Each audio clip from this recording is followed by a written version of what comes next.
Vice President.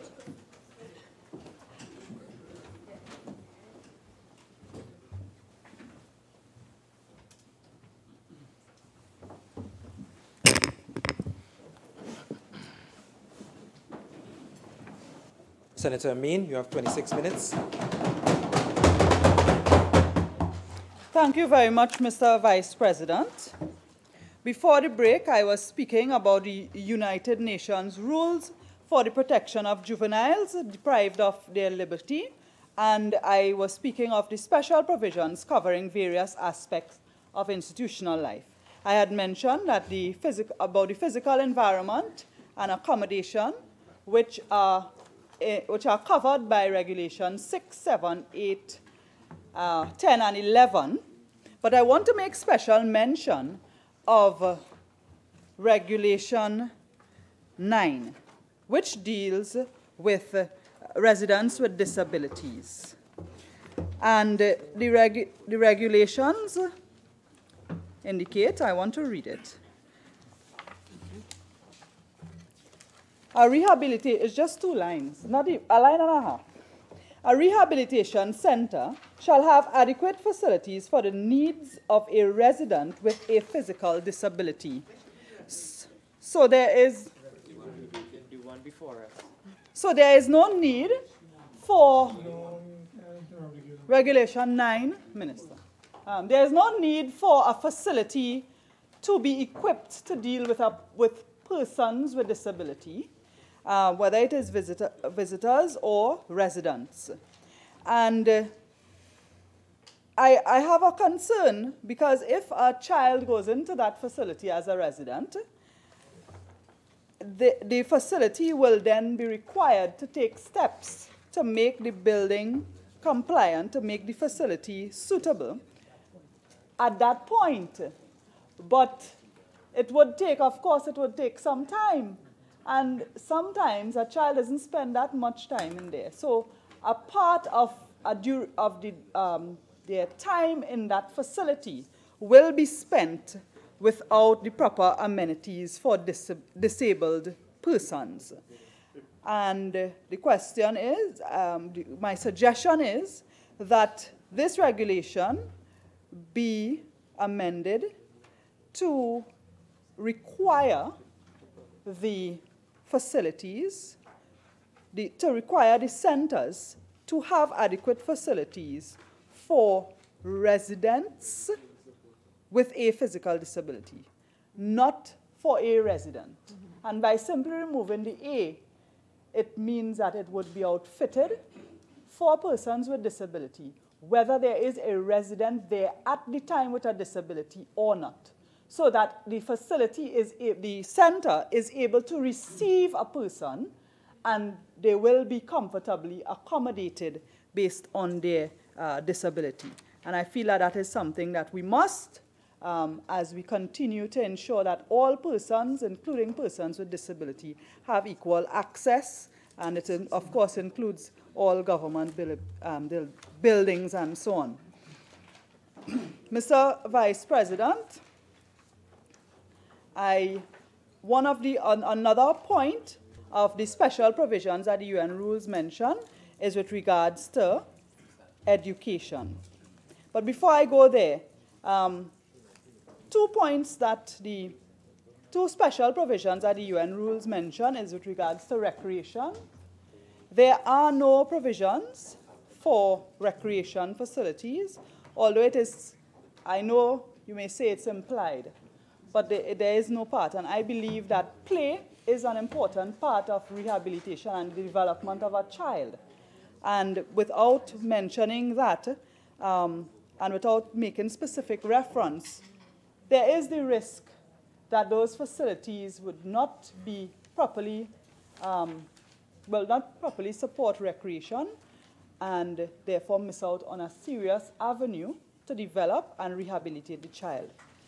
With regards to religion, which is another special provision covered by the UN rules, there are no provisions. While there are provisions for meals in line with a person's, an inmate, well, not an inmate, a resident's religious persuasion and so on, there is no space for religious practice.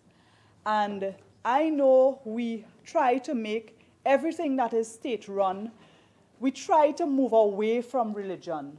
And the fact is that we have institutions run by denominational bodies in Trinidad and Tobago that are proving the results of integrating religious teachings with whatever they do, whatever their core functions are, and the results show.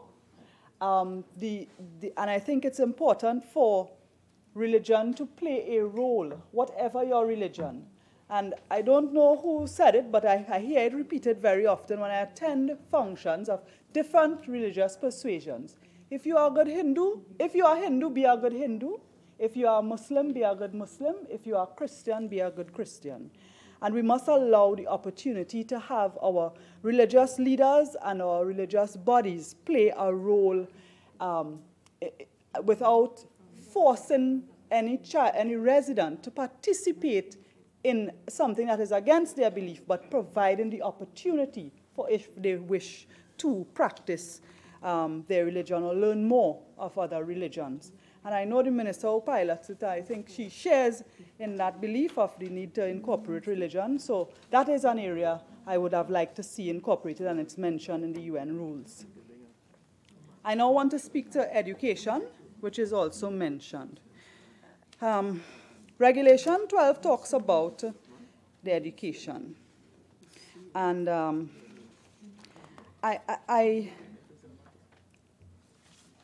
well, it's really just one line again. Rehabilitation center to be equipped with tools and materials which are suitable for the academic, vocational, and personal development of residents. There is another part that I will come to later that sort of supports that. Mr. Vice President, I worry about the capacity of these centers to do this, because even the schools in our country are under-resourced for learning, for proper learning. And these facilities they would be required to have teaching, sometimes for persons with special abilities, different abilities, to prepare them not only for the academic world, but to prepare them for coming back out into society and to be integrated with a skill. There are, I know, many success stories of boys who years ago would have gone to YTC. They learned a trade, they came out, and they did well with their trade in terms of building on it, because they were not good at academics.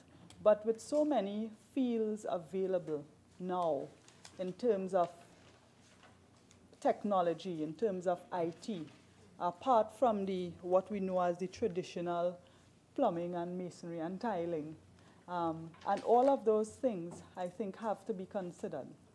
Given the wording here, I know the educational trust in these rehabilitation centers will depend on the government of the day, on their directive, on their policy with regards to education.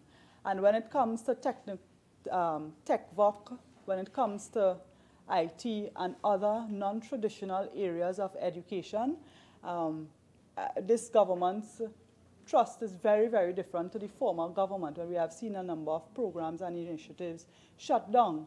And I think that children who are part of rehabilitation centers should be given the opportunity to take us into the future when it comes to moving our human resource capital to a new place, and when ministers speak of diversification and those type of things. So the programs must be in line with whatever is the national agenda in terms of different spheres of discipline. Mr. Vice President, I want to move to another point in the special provisions, contact with the outside world. The physical space, that is the visitation facility, is mentioned in that, facilities must be provided for, suitable facilities for residents, for residents in order to, sorry, let me say that again. Suitable facilities shall be provided for a resident in order to facilitate contact between the resident and his parent and guardian, the relatives, the attorneys, and so on, and other visitors. I was once part of a mentorship program, and where you had persons from YTC, but you also had other persons who were not in any facility, who were considered juvenile delinquents, who were part of the program. And my visits that took us to YTC, I saw firsthand how the prison officers in charge tried as far as they could to facilitate families and so on when they were able to visit. Many times they were working with broken furniture and that sort of thing. There are no minimum standards put in here. And simply saying that facilities should be provided for contact, it doesn't speak to the quality of the facility. The Attorney General mentioned a project that was commissioned under the People's Partnership, the Minister of Justice, where the court, in the court complex, judicial complex at Trin City, it was proposed to have rooms to facilitate mediation and treating with juveniles and so on. And I feel that it has to be part of the judicial system and the rehabilitation system, where you have certain standards to facilitate meetings with the outside world, and particularly with parents and guardians, because the reintegration into society has a lot to do with the relationships you keep while you are in the, at the facility.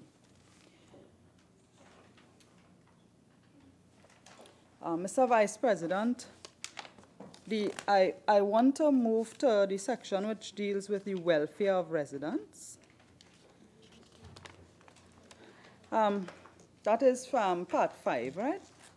And in Part 5, of course, we talk about the food. I think Senator Danishwar Mahabir spoke about the food and so on.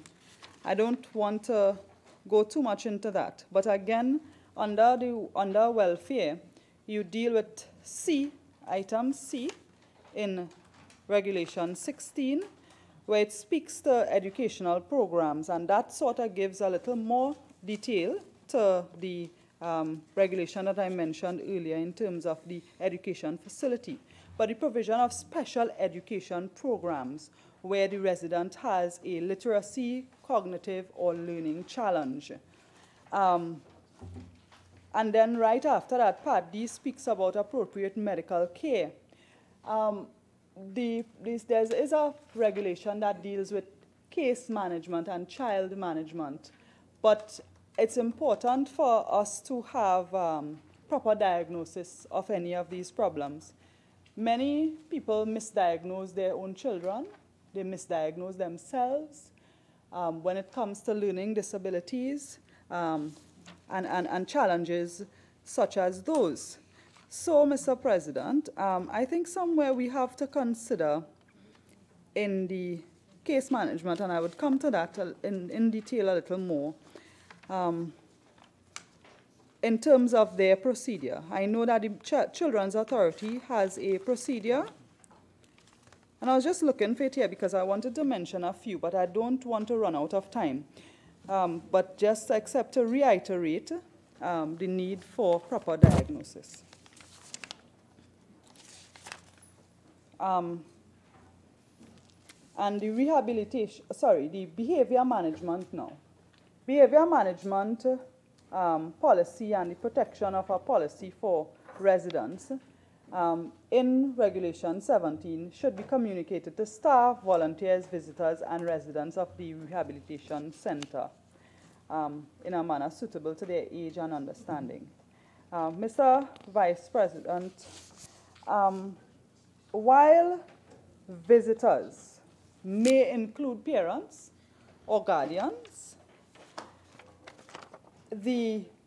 I think it's very important for the policy to be shared. You could just stick in the word parent or guardian there, because I think they are key stakeholders in recovery and rehabilitation of any young person.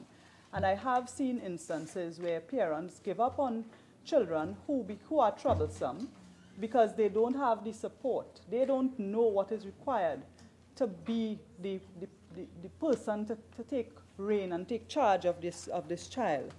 So I think it's important for those at the rehabilitation center to share their management policy with the parents, in addition to, as listed here, the staff, volunteers, visitors, and other residents of the rehabilitation center. So our parents and our guardians should be included there. My next point, Mr. Vice President, is something I said I wanted to come back to. When I spoke about part 3 with the premises, where I mentioned the UN rules for special provisions covering the physical environment and the accommodation. Part 9 speaks about security and safety. Mr. Vice President, there are a few recommendations I want to make.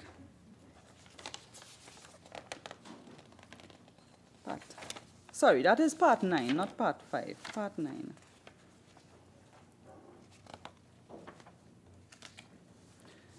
So there is a provision for the facility to be inspected to ensure that it is in keeping with the OSH regulations.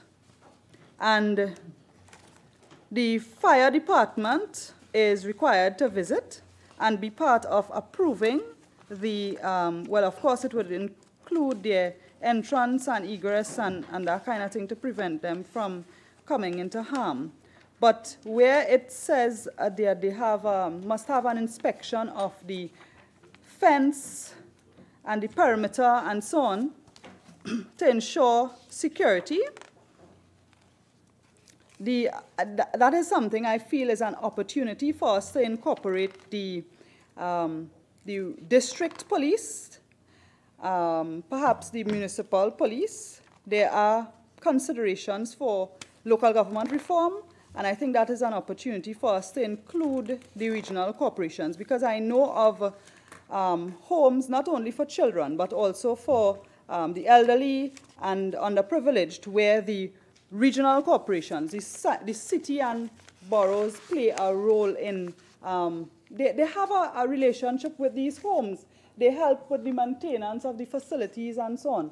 And I think it's important when you deal with local government reform to include that. In Tobago, the THA as a local authority, they play a role, but then they have very different jurisdictions compared to the regional corporations in Trinidad.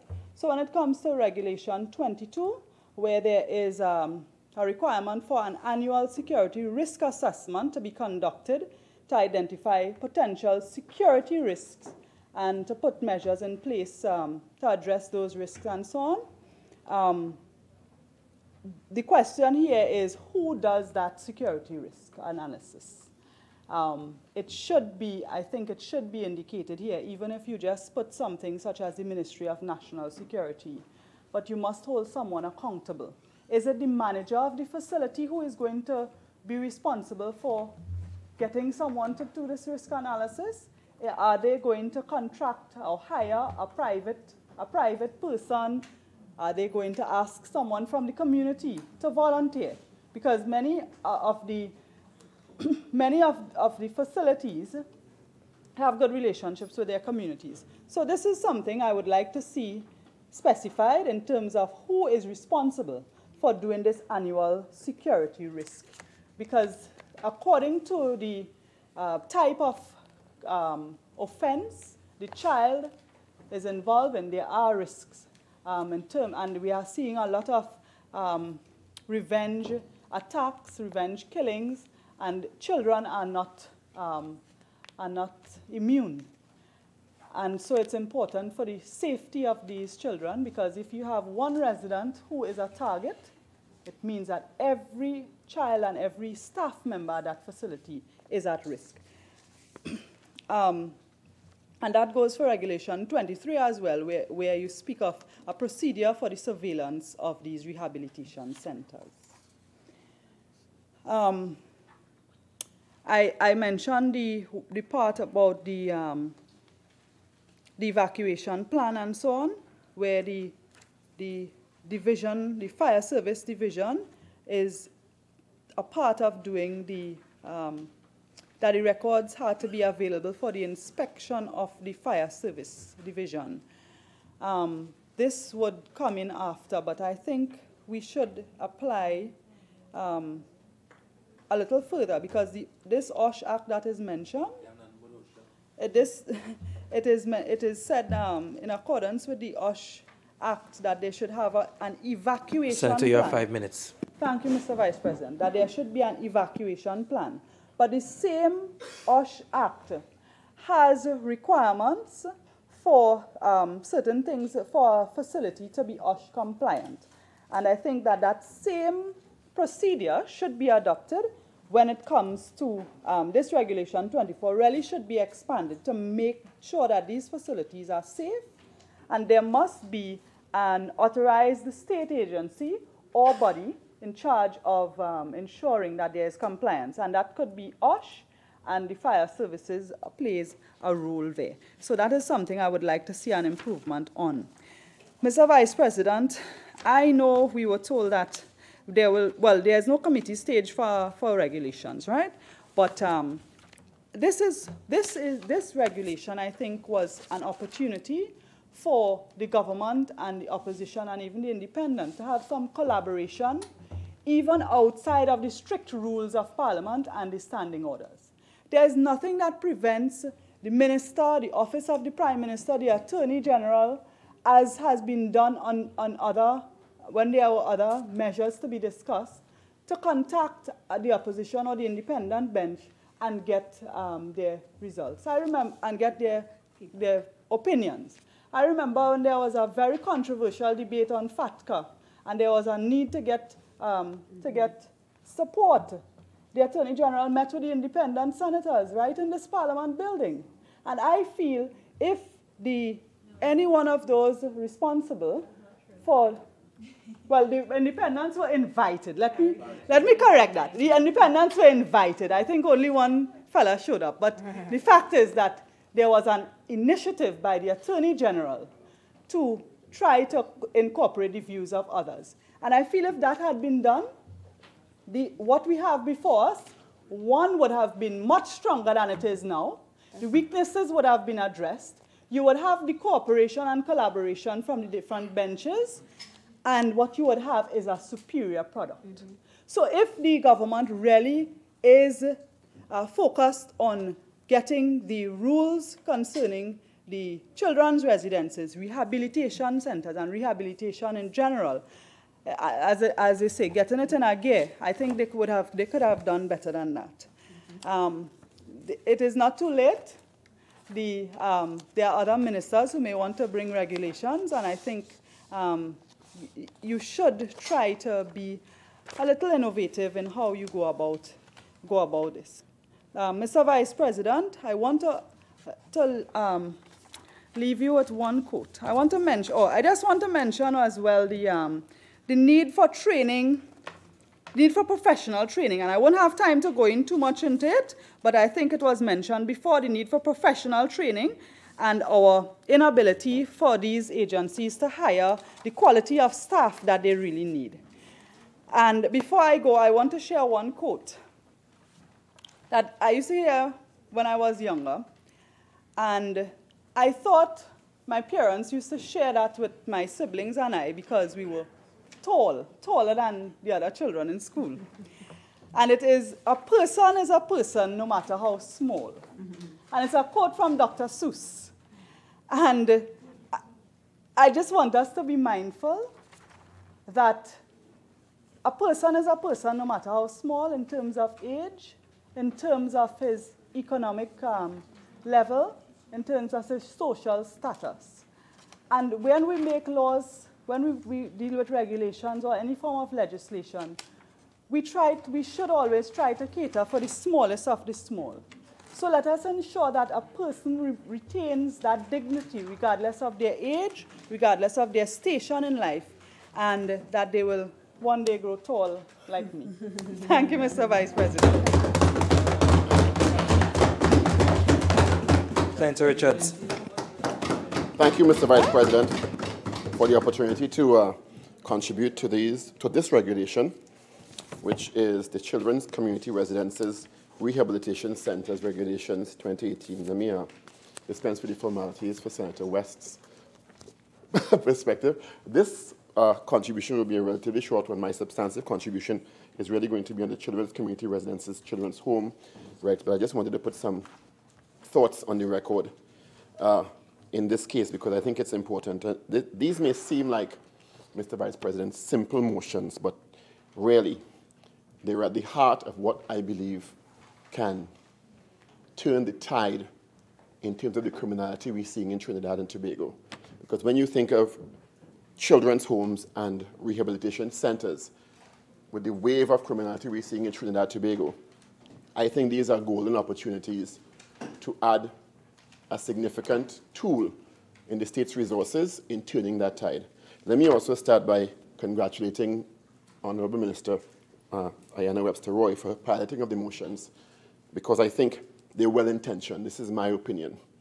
I have seen Minister Webster-Roy in several different incarnations at Fora talking passionately about children and children's rights and families and parenting in Trinidad and Tobago, and it all coincides with my thought that the intention in these motions to operationalize existing bits of legislation, your heart is in the right place, and I appreciate that through you, Mr. Vice President. So I just wanted to put that on the record.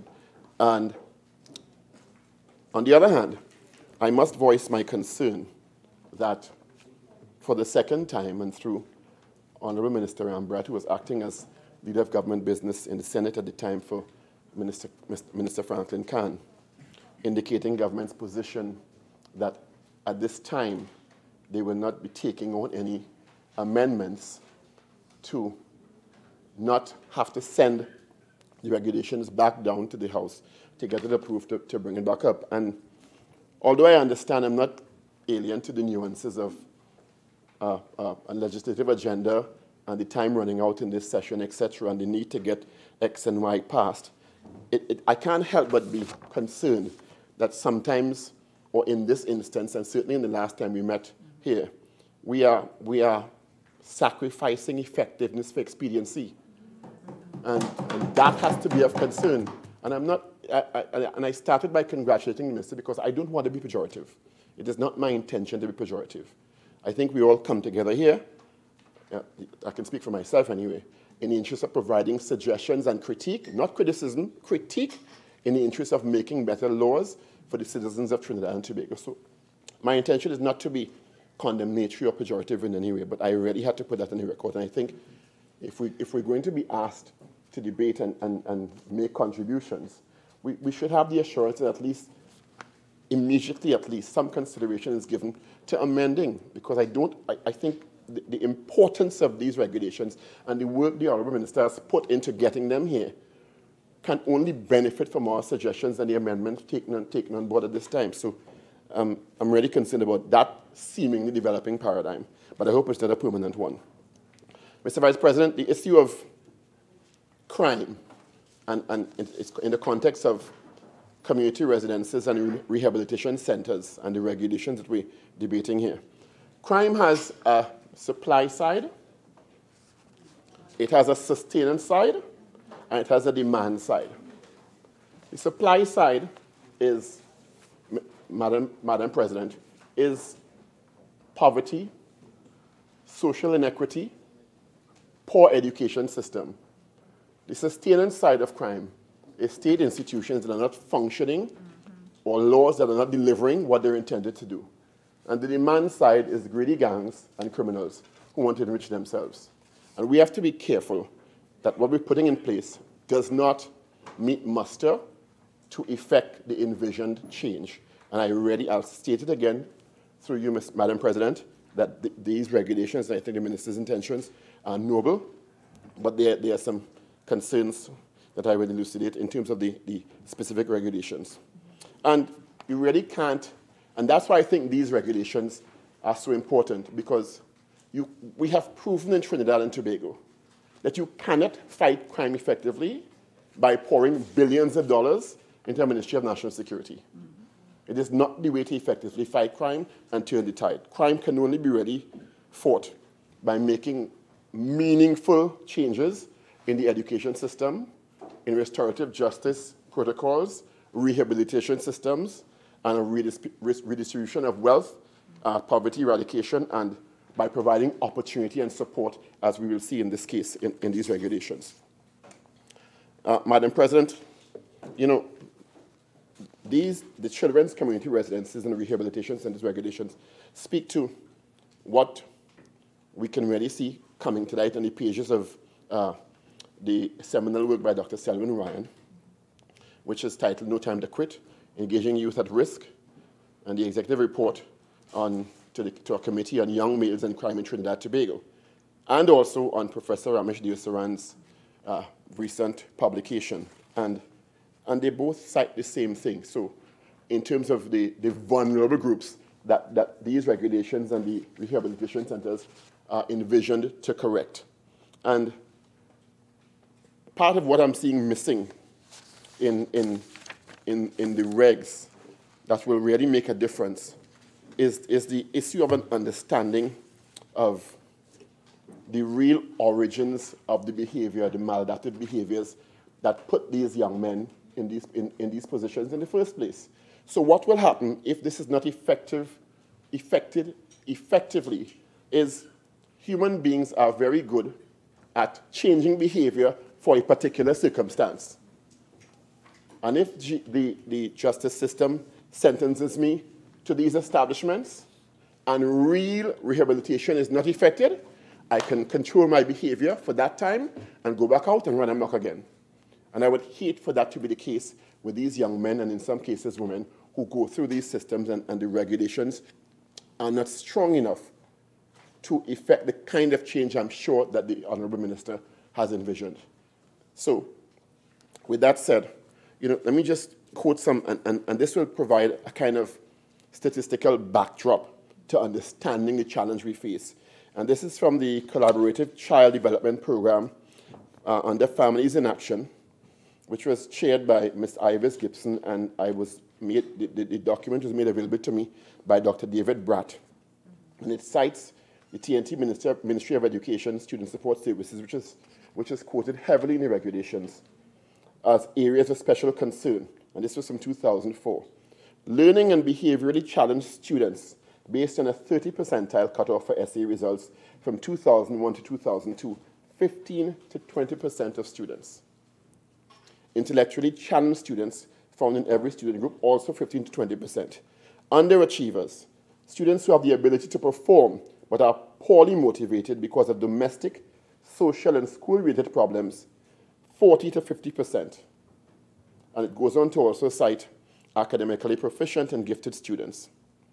And also children with disabilities, including physical and emotional, which also are those who will be most affected by these regulations in these rehabilitative circumstances. Physical disabilities with moderate to severe, 1.7%, mental retardation, 1%, emotionally disturbed, 3%, learning disabilities, 2%, hearing disabilities, 4.6%, speech and language disabilities, moderate to severe, 4.1%, and visual disabilities, severe, 0.7%, reaching a total of 16%. And this is quoted from the Trinidad and Tobago Second Periodic Report under the Convention of the Rights of the Child 2003. So that really lays the context, Madam President, for understanding, and this is 2004, the magnitude of the challenge we face.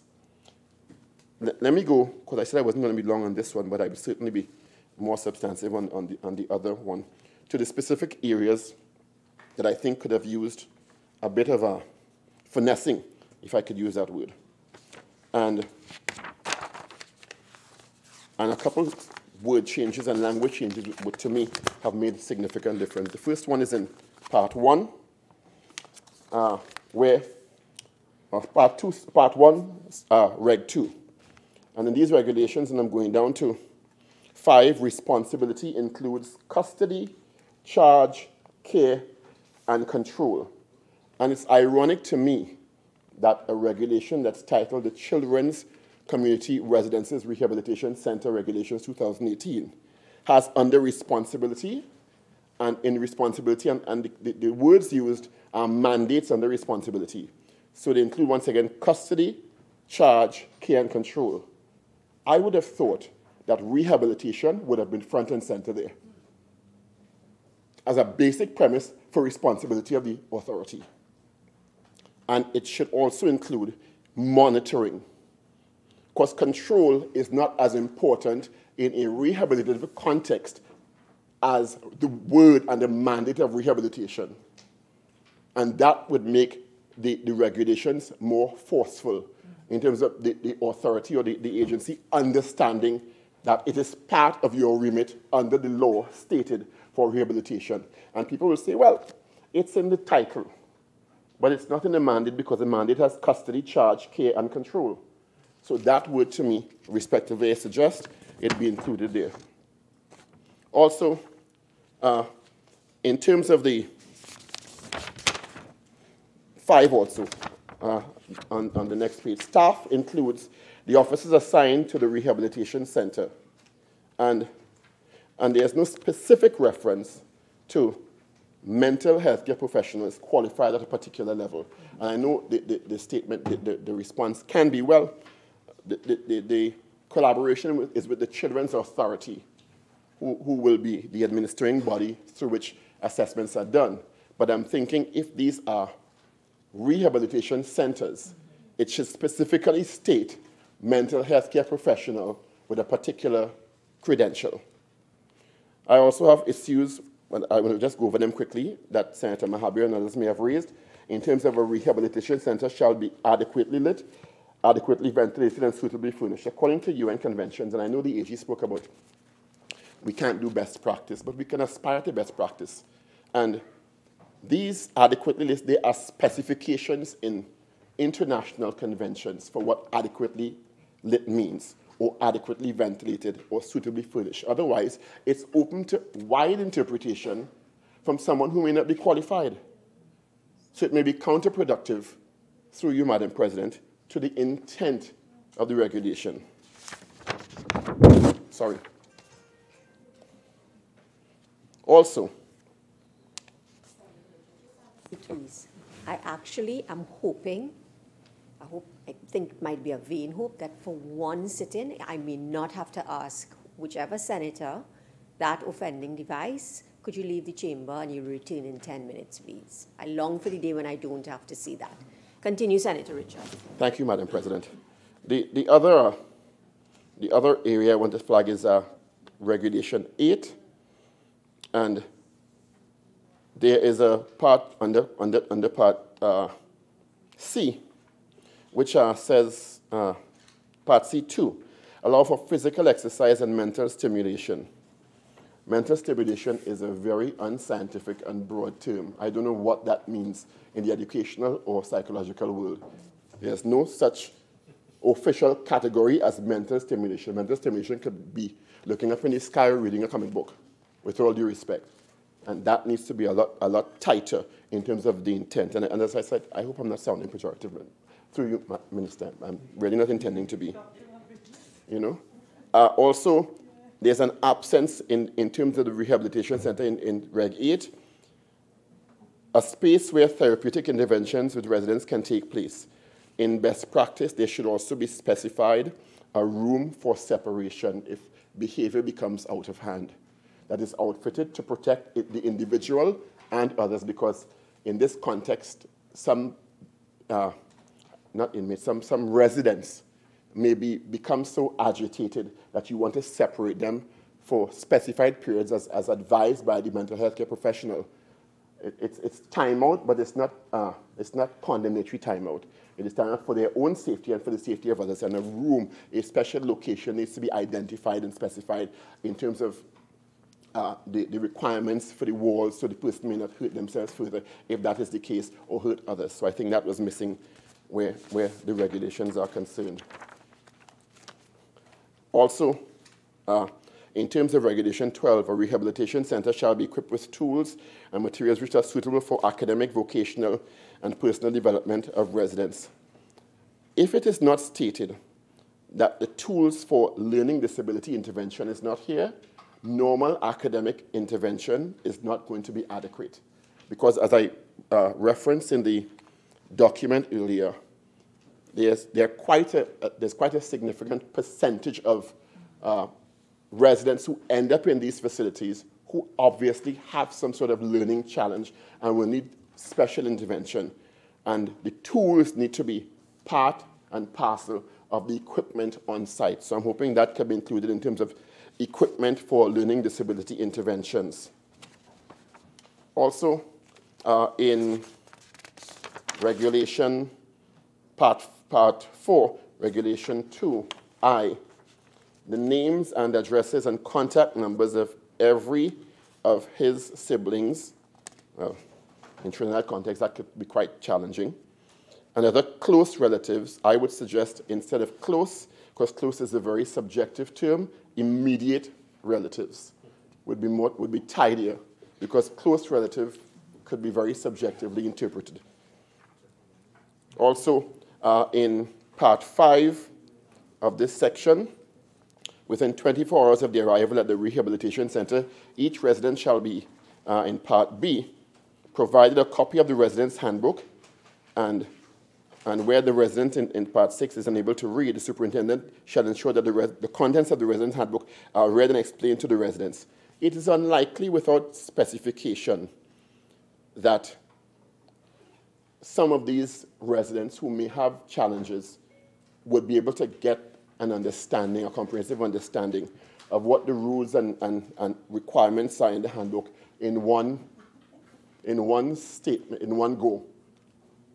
So I'm suggesting that in addition to it being explained, it be reinforced every 3 to 6 months so that the residents are always kept up to date, and that expectation is reinforced over a period of time, because one would imagine that these are individuals who have run afoul of the law or have been challenged in terms of their behavior at some point. So if in normal circumstances they wouldn't have understood what was required of them in a home setting, one would imagine that one exposure to the handbook is not going to make a difference overall in sustained behavior change. So I'm suggesting that be added to the regulations in that part.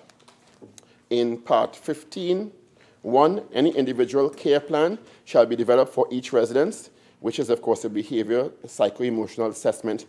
And there is my suggestion is that, once again, I know the Children's Authorities is supposed to be the collaborative agent, if I'm not mistaken, in terms of providing the professionals for these behavior individual care plans. But I'm suggesting that, according to best practice, there should be a time frame referenced for the monitoring situation and the evaluation of the success of this behavior intervention plan. Because behavior intervention plans are not static documents, they are documents that evolve as the individual is assessed over time. So it should be stated here, and I know I'm being pretty specific, but this is what actually works in the real world because of what best practice has experienced, and we don't want it to fall short of the intention, which, as I said before, is good through you, Madam President. And in Part 5, under the welfare of residents, Part 5C2, special education programs where the resident has literacy, cognitive, or learning challenges. Who is going to administer that? I will tell you that as it stands, and I know the official agency is Student Support Services, they cannot meet the needs of the regular education system. They are all but shut down through you, Madam President. So I don't know where Student Support Services, who are the Ministry of Education's executing arm for special education needs, is going to find time to put personnel on the ground to administer special education programs where residents have literacy, cognitive, or learning challenges, and one can reasonably assume that many of these residents will have these challenges and be in need of special education intervention. So I don't know if some special situation needs to be put in place, but I think depending on Student Support Services, which is already strapped and, from my understanding, barely operational, is going to be counterproductive in achieving the goals here.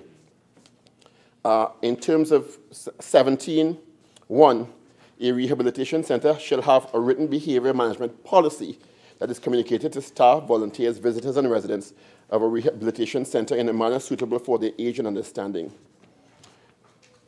Because I'm seeing, Madam President, suitable for their age and understanding, it is suggesting, and it says a policy, not policies.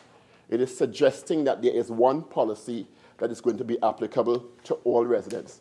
And all residents have unique behavior challenges.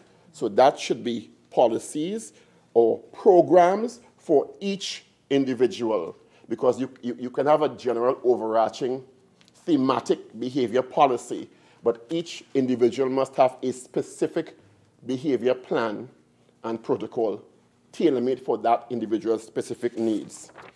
And coming to the end of it here, section part 9, safety and security, 21.1, there shall be a safety and security policy at a rehabilitation center to ensure the safety and security of all residents, staff, volunteers, and visitors.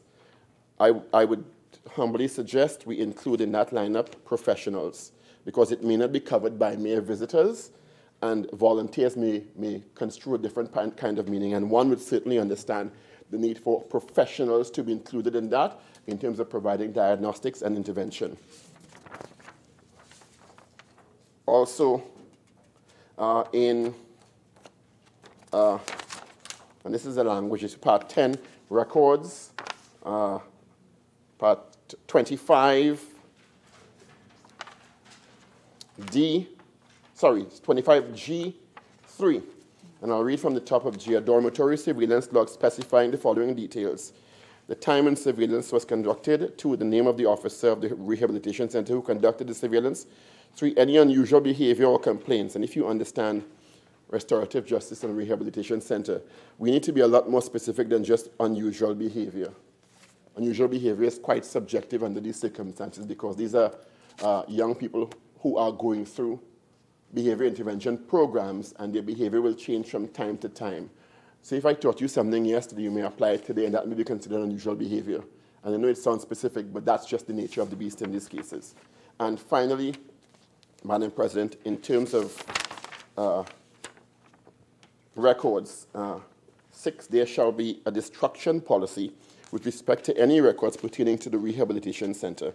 And I'm hoping, and I'm not a legally trained mind, but the destruction policy has some sort of clause for, I guess through a judicial officer, for, in addition to the destruction of, and I would add deletion also, because destruction could suggest physical, and many of these records may be kept in a digital format, destruction and deletion of records with records pertaining to the rehabilitation center of that individual, and also some sort of clause that can include the expunging of records, because and maybe under the discretion of the judicial officer who may be attached to the individual, one wants to give that individual a sense that if I have gone through a certain level of rehabilitation and I have met certain benchmarks that I don't have, and I'm operating at an optimal level, I don't have that record coming back to haunt me in terms of the ability to get work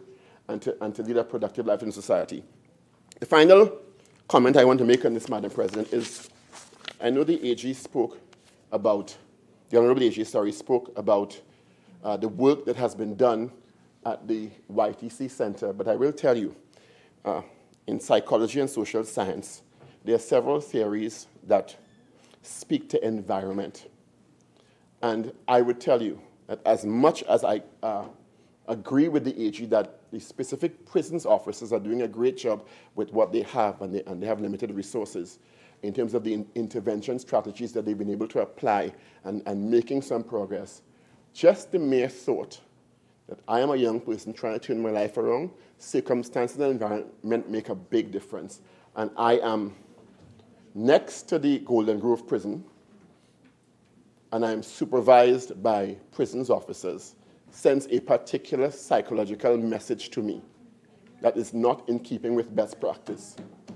And I would suggest at some point we consider moving YTC from that proximity to Golden Grove, because all it does is reinforce, well, I am next to a hardcore penal institution, and really that may be my fate, because when I look out the window in the morning or I'm outside, that is my reality. And some people may suggest, Madam President, that fear is a great motivator, but it is not a long-term change agent for behavior. And with those few words, I thank you. Senator de Freitas. Thank you, Madam President. As I rise to contribute to the motion that is before us that seeks to treat with the Children's Community Residences Rehabilitation Center Regulations 2018. And coming at number 8 in this debate, I, again, have had the opportunity to listen to a lot of the comments that have gone before and sort of get an overview in relation to some of the issues that have been raised, issues that deal specifically with the specificity of the regulations that are before us, and the one that the speaker before me spoke to, which I actually agree with and I will elaborate on in terms of environment in relation to dealing with children.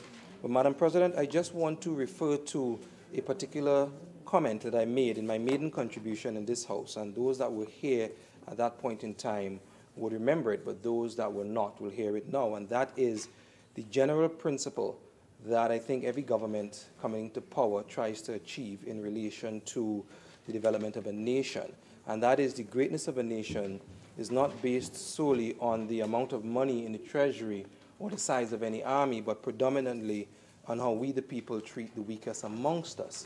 And in that particular comment, I indicated that children fell into that category. And the regulations that are before us speak to that specifically. And you would have heard by the tenor of the debate so far, from members opposite, members independent, and members on this side, is that we all understand that you need to treat with children, especially in relation to the law, in a very careful and in a very kind manner to ensure that you do not interrupt their development. But Madam President, after I made that comment in my maiden contribution, in reading other things as I went along with my life, I came upon another quote that I think speaks to this regulation that is before us very specifically and ties in quite nicely with what Senator Richards just indicated. And that quote was put forward by a Dutch inspirational speaker by the name of, and I won't call his name because I probably won't get it right, but I will just spell it out for the Hansard records. Alexander Den, and it's Heijer, probably here or something to that effect.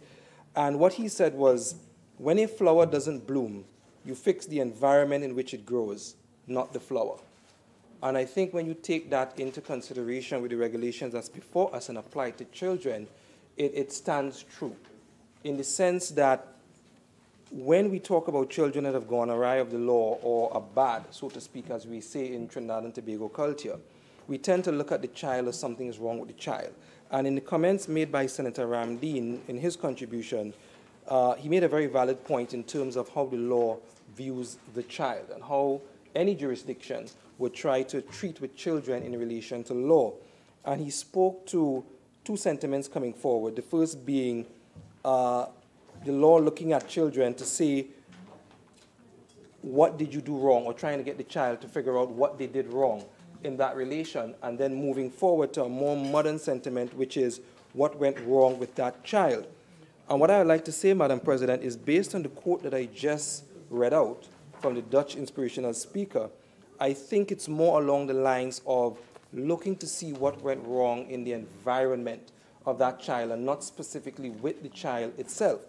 And when you look at the regulations before us and take into account the environment that the children may be coming from, then you can see where the regulations try to put an environment in place for the better development of that child so that they can be reintegrated into society.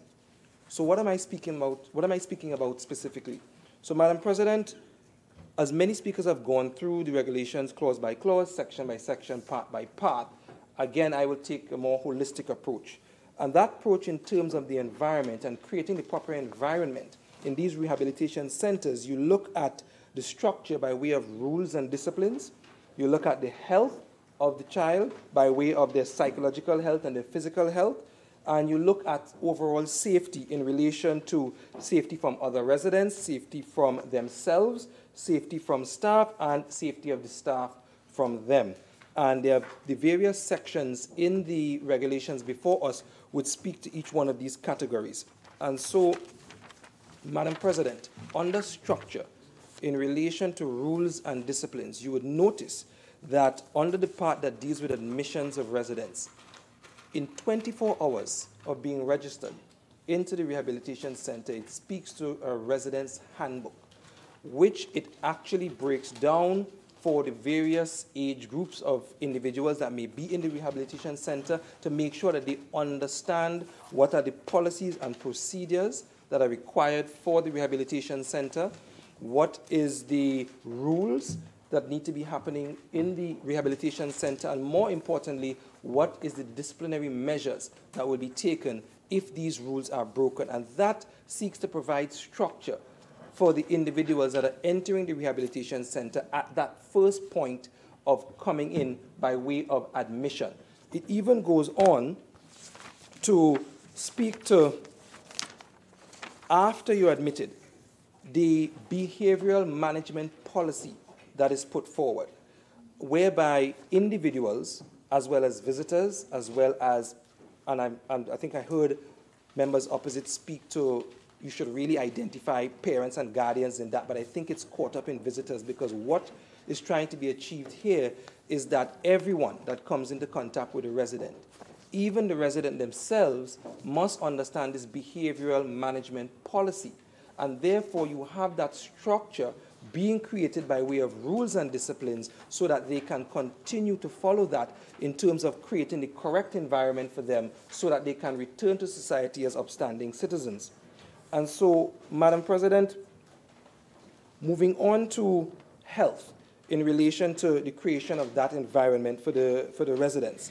You have at the level of admissions of the resident, you also have at that point an assessment being done, a mental and a physical assessment and screening being done on the residents as they come in. And the reason for this, and what I found to be very, very good, and therefore I commend the Minister of State in the Office of Prime Minister for, and all of those who would have been involved in that consultative process, is the adherence to the development of an individual care plan for each and every single resident. So here you have, at the point of entry, residents are being assessed mentally and physically, and then an individual care plan being set up for that resident. And why is that important? Because at the end of the day, you're dealing with children. And when you're dealing with children, you understand that there are changes that are taking place.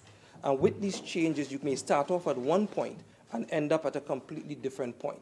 So when you have individual care plans being used for these children and being reassessed and reviewed and going along throughout that process, then you have better care being taken in relation to these residents. And that is why I say there's a strong attempt here with these regulations. I don't believe or agree with Senator Ameen when she says they are weak. I actually believe that they are pretty strong in relation to taking care of each individual resident and making sure that they're getting the care that they need in the environment that they should be in so that they can return to society as upstanding citizens. So, Madam President, moving on to the last part of the attempt to create that safe environment is safety.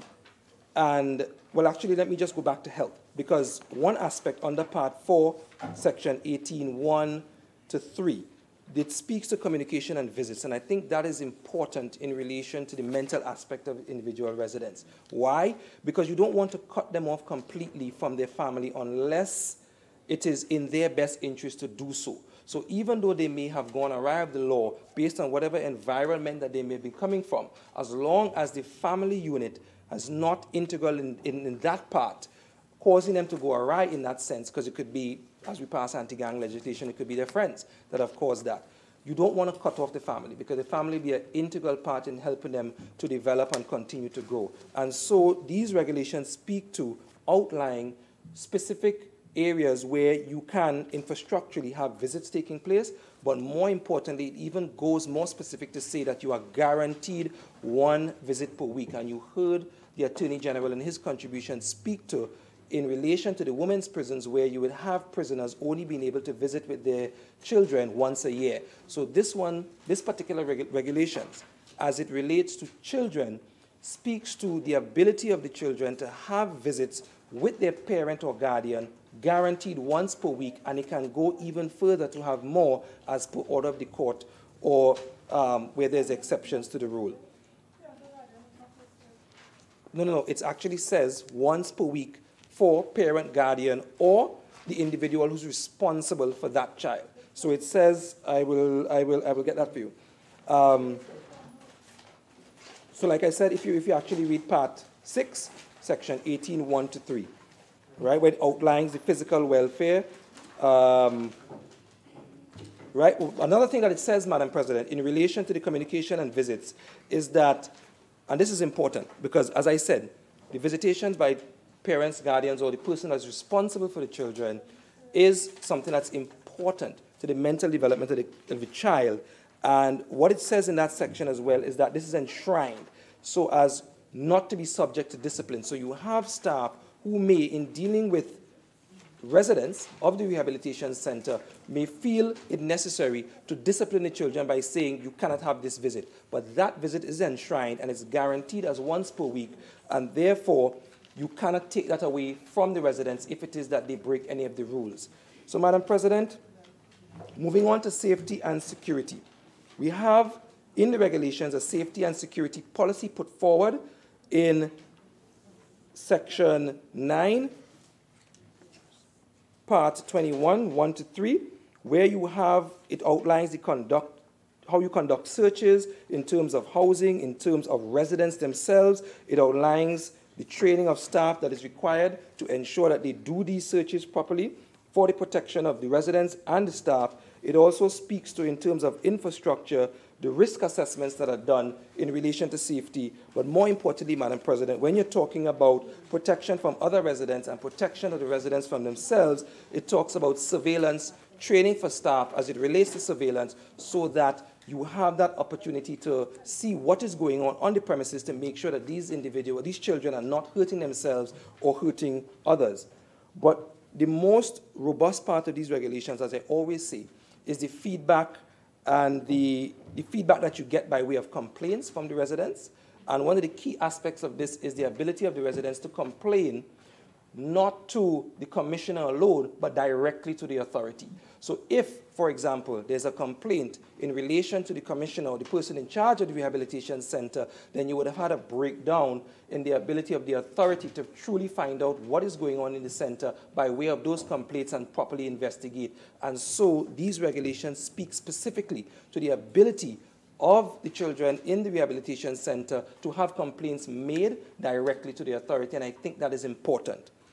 Moving on, Madam President, in terms of the robustness of the regulations and the ability for feedback and therefore checks and balances, it also speaks to very robust record taking and very robust reporting to the authority to ensure that the provisions made for in these regulations, for example, the training of staff in relation to handling children and in terms of the provisions of equipment and materials, so that with that reporting and with that recording, the authorities is able to better investigate and properly investigate what is happening at these rehabilitation centers. And should anything go awry in relation to the regulation, there's always the ability of the minister to find out and come back for affirmative resolutions to make the regulations more robust and close those loopholes. Because again, Senator Ameen would have spoken to best practice as it relates to international standards. But one of the problems that I see with that is that you have to start at some point. And I think these regulations are a very good starting point by which you can start, and of course it can be advanced, it can be made better as you go forward, but you have to start somewhere. And in terms of the specificity being asked for, again, because of the nature of the residents and the fact that they are children and the fact that they are ever changing, because one of the things you know, when you speak about children, you're only really speaking about a very short time period, because you're not talking about children of a certain age, because the laws speak to children being under a certain age, which is 18. But when you look at it from that 18-year time period, you could only be talking about individuals from one particular age to 18. Why? Because at a certain standpoint, you cannot expect that individual to ever end up in a rehabilitation center. And I'm talking about children between the ages of 1 to 4. You don't have any memories at that point in time, and definitely you can't be expected to be committing any crimes at that point in time. So when you think about it, from 4 to 10, you have children who are now at that stage of their life coming into what you call self-awareness. They're now becoming self-aware of themselves. And then between the age of 10 to 18, they're now trying to figure out who they are. It's an emotional time. All of us in this chamber would have gone through that. We would have gone through puberty. We would have been emotional. And that is why one of the general principles in treating with children across the board and across the planet is that idea of children not understanding the consequences of their action. They are sort of slaves to their emotions. They are sort of slaves to their hormones. And so to put specific things into the regulations to deal with children, I believe would be very difficult, because you have to deal with a wide array of things that will be happening with the children. And let me just give an example. Senator Mahabir would have spoken about specificity as it relates to the perimeter fencing and whether you should say you have barbed wire or not. When you're dealing with children and when you're dealing with emotional individuals, if this child tries to escape, and you specify that you put barbed wire inside here, the child may try to climb the fence and try to get through the barbed wire and damage themselves. And the fact is, that is why you don't want to put too much specificity in. You have to allow a large degree of flexibility to be able to come up with the best possible care for the residents. Because they're emotional and they're liable to do anything, you want to be able to have that flexibility. So, Madam President, again, I want to support these regulations. Again, commend the Minister of State and the Office of the Prime Minister and all of those who would have been involved in the consultative process, as the AG pointed out. You have to look at it from the standpoint of, and I always say to myself that when dealing with children, we as adults in society must remember that it is we who must live with what we teach our children. And therefore, the way we treat them and the way we care for them, these regulations seek to ensure that there's a greater chance for them to go through a rehabilitative process by taking into account their mental capacity, by taking into account their physical capacity, and dealing with it in the best way that we can at this particular point in time. Madam President, with those few words, I thank you. Senator Haynes. Madam President, thank you for the opportunity to join in this debate on the motion to bring regulations to the children's community residences, looking specifically at rehabilitation centers. And as we debate these regulations, Madam President, I would like to take this opportunity to contextualize why this debate on these regulations are so important to me, Madam President. Because we are talking today about what I consider to be an opportunity for us to save a generation of Trinidadians and Tobagonians, of a generation of our people, Madam President. And we are talking about that in the context of a society that is currently being plagued with high crime and has been plagued with high crime for quite some time. And that as we are maturing as a democracy and growing as a nation, we can all, I think, collectively acknowledge that at some point as a society, we went wrong somewhere, and we have already failed a generation of people. And so this is our opportunity to set this right. And what we're witnessing today in terms of the high crimes, and when I looked at the reports, when you look at the reports, Madam President, you see persons who are being gunned down who are 25, 26, 27. That is a segment of society that I think we have indeed failed, and we are witnessing the harvest of seeds previously sown. And so, Madam President, I said that because when the minister in the office of the Prime Minister piloted the regulations, I was very pleased to hear about the government's commitment to the children of Trinidad and Tobago and this generation of Trinidadians and Tobagonians, and that we would not seek to politicize this issue, and that we would act in the best interest of the children, because I think collectively we can agree that that is the right thing to do. However, Madam President, after that very heartening statement that we would all work together towards the best interest of the children and a generation of Trinidadians and Tobagonians, to hear shortly after that no amendments would be accepted, it almost takes the wind out of the sails of the minister in the office of the Prime Minister, who I think is extremely well-intentioned and who has really committed herself to working in the best interests of the children of Trinidad and Tobago, as we all are. And therefore, when amendments are proposed to strengthen regulations, it should not be dismissed. And to say that it will be taken on board and considered at a later date is equal to just saying, no, there will be no amendments. And it makes me feel as if, what's the point? What is the point of preparing for the debate, going through research,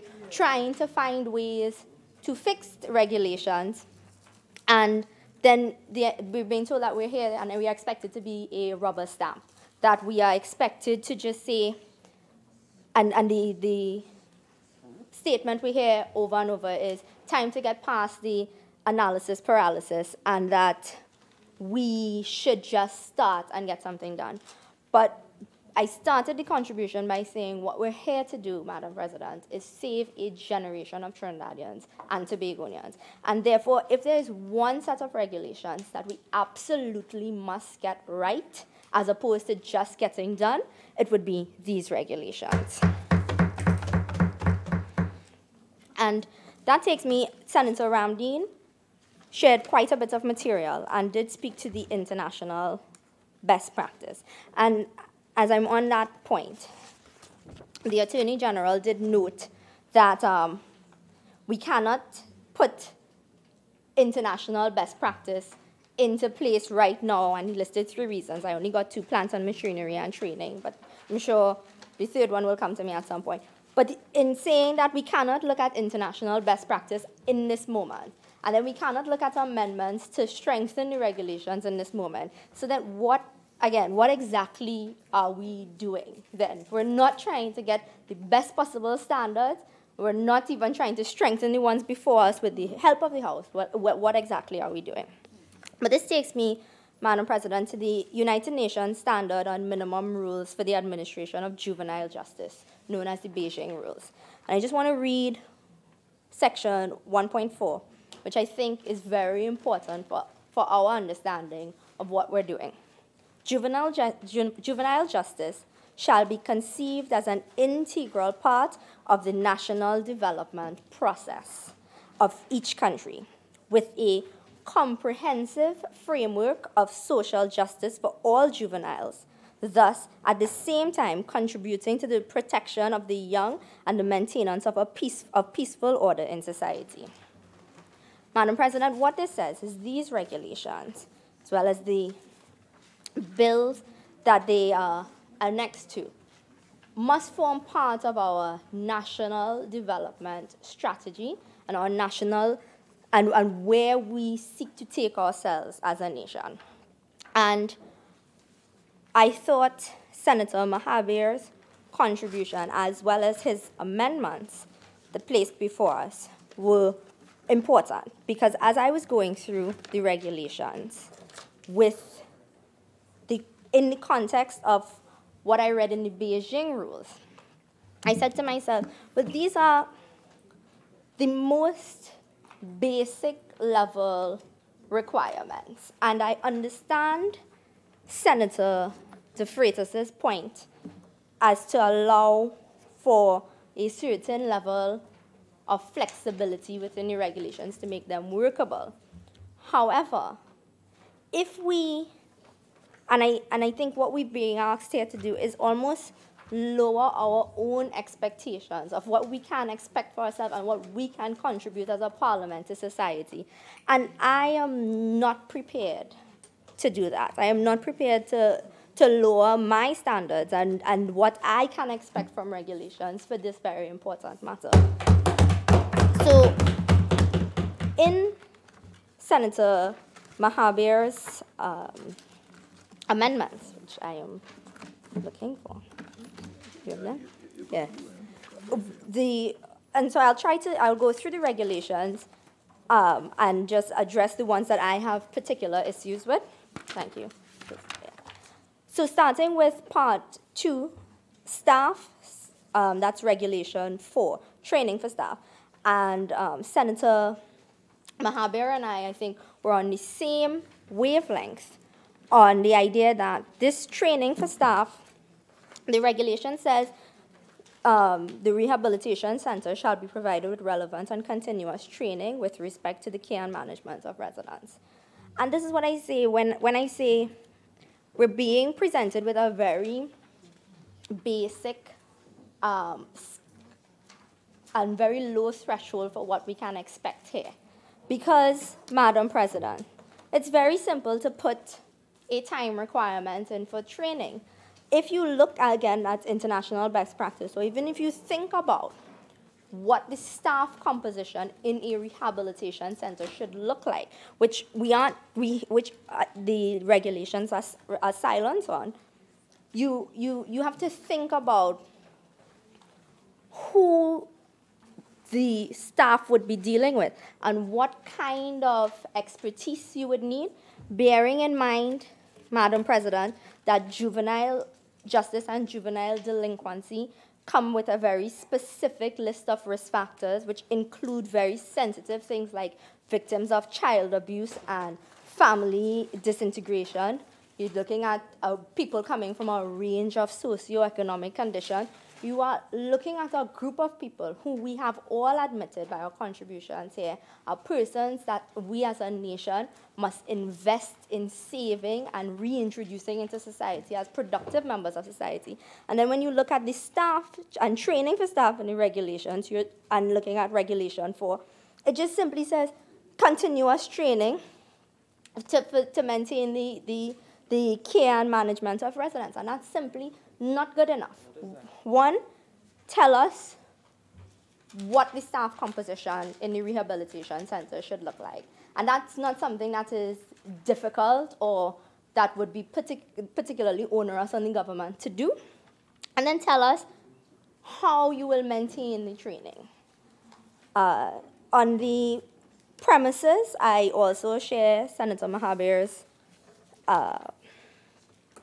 observation that they were, again, very basic and almost superfluous because you're talking about adequately lit, adequately ventilated, and you can go through the list and it looks, if you are writing an essay and you have a word limit, so you just try to put extra words in to make up the word count, that's what that appeared to be to me. So you find where it is easy to have a wide volume of information, for example, under premises, where you can just list out things that are simple. We find that, and you'll see it again under the section 10 under record keeping.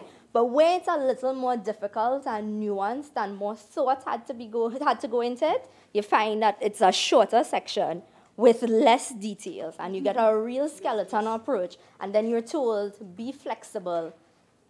It'll be okay, we'll figure it out as we go along. But on some sections, it's very easy, so we get a lot of information, and on the more difficult sections, you get less. So, looking, Madam President, and this is where I thought we really needed the details and the information that would make us more comfortable with supporting the regulations. If we look at part 4, the admission of residents, and looking at part 4, regulation 14, There shall be a written procedure for the admission of residents, etc. And you go through, and again, there's a lot of details. Senator de Freitas raised the issue, raised the residence handbook as a good thing, and I agree with you that it is a very good thing to have a resident handbook. Again, absent on some of the details, because when you talk about the resident handbook, which is Regulation 14, subsection 4, the residence handbook shall be in such a simple form that would reasonably enable a resident to understand its content, having regard to the age and understanding of the resident. Yeah, again, good things, good details, but who is assessing the understanding of the resident?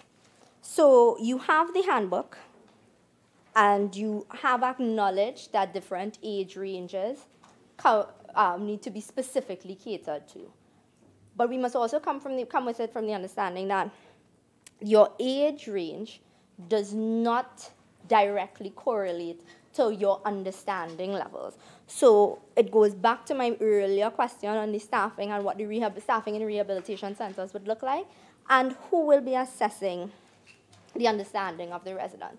Because you can have good things in here, but if you do not put proper measures in for implementation, it will all go to waste. So, Madam President, as you go further along under Part 4, you see upon entry into this is Regulation 14, subsection 8. Upon entry of a resident into a rehabilitation center, a photograph shall be taken, and medical and mental health screening of the resident shall be conducted. Now, the time frame here again, I think is almost, I don't know how realistic we can expect that this medical and mental health screening will take place immediately. But again, you would need to tell us if the staff is housed at the rehabilitation center, or if you're bringing in people to do this kind of screening, how are we proposing to get this done? And under subsection 8, you would also see what the assessment upon entry of an individual or a resident would look like. And I brought our attention to subsection 8 because it is instructive for Regulation 15, which I thought was really a space that so much could be done, which is an individual care plan shall be developed for each resident. The individual care plan, this is Regulation 15, subsection 2, shall be based on the results of the assessment referred to in the Regulation D, which is what we were just looking at, and that is level of risk of the resident and rehabilitative intervention that is needed for the resident. Now, Madam President, if our goal here, and I think we have agreed that our goal here is to take juveniles, so children who have run afoul of the law, and in a space that we understand that their environment had contributed to this, to what we're seeing and contributed to their behaviors, then this individual care plan for each resident is the crux of this entire thing, because it's the fix. And when you look at if it's based on an assessment done immediately upon entry, and I'll go into some of the research that I did in terms of how treatment programs for juvenile delinquents should be developed and what it should look like. And you're saying that you have this assessment that is done under Regulation 14, subsection 8, which I think is the most, again, basic of assessments. You're not telling us if a qualified mental health professional, qualified behavioral researcher, who is doing the assessment. We don't have any of that information, but you're using that assessment to create the individual care plan to be developed for each resident. Then that leaves me wondering, again, what exactly are we doing here? And the other inputs for the individual care plan included any order of the court or recommendations by the authority. It must also include the objectives of the care of the resident, the time frames for achieving the objectives, and the persons responsible for assisting the resident in achieving objectives, and the programs developed to assist the resident to reintegrate into society. And they must take into consideration the age, the sex, the age group, the level of development of the resident, and be kept under review and revised as necessary. All good things, right? If implemented properly. And this takes me, Madam President, to a U.S. Department of Justice study. And it's done by the Office of the Justice Program, and the title of the study is Reintegration, Supervised Release, and Intensive Aftercare. The goal of this study, Madam President, was to look at the approach to juvenile justice.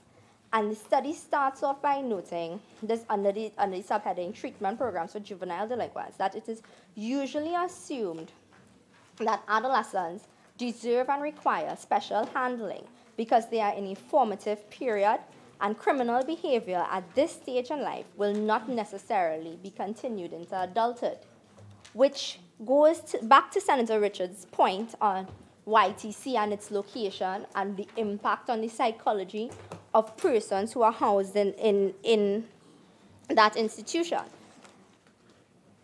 But the study notes, Madam President, that in practice, as occurs with adult programs, juvenile rehabilitation programs may be and have been poorly implemented.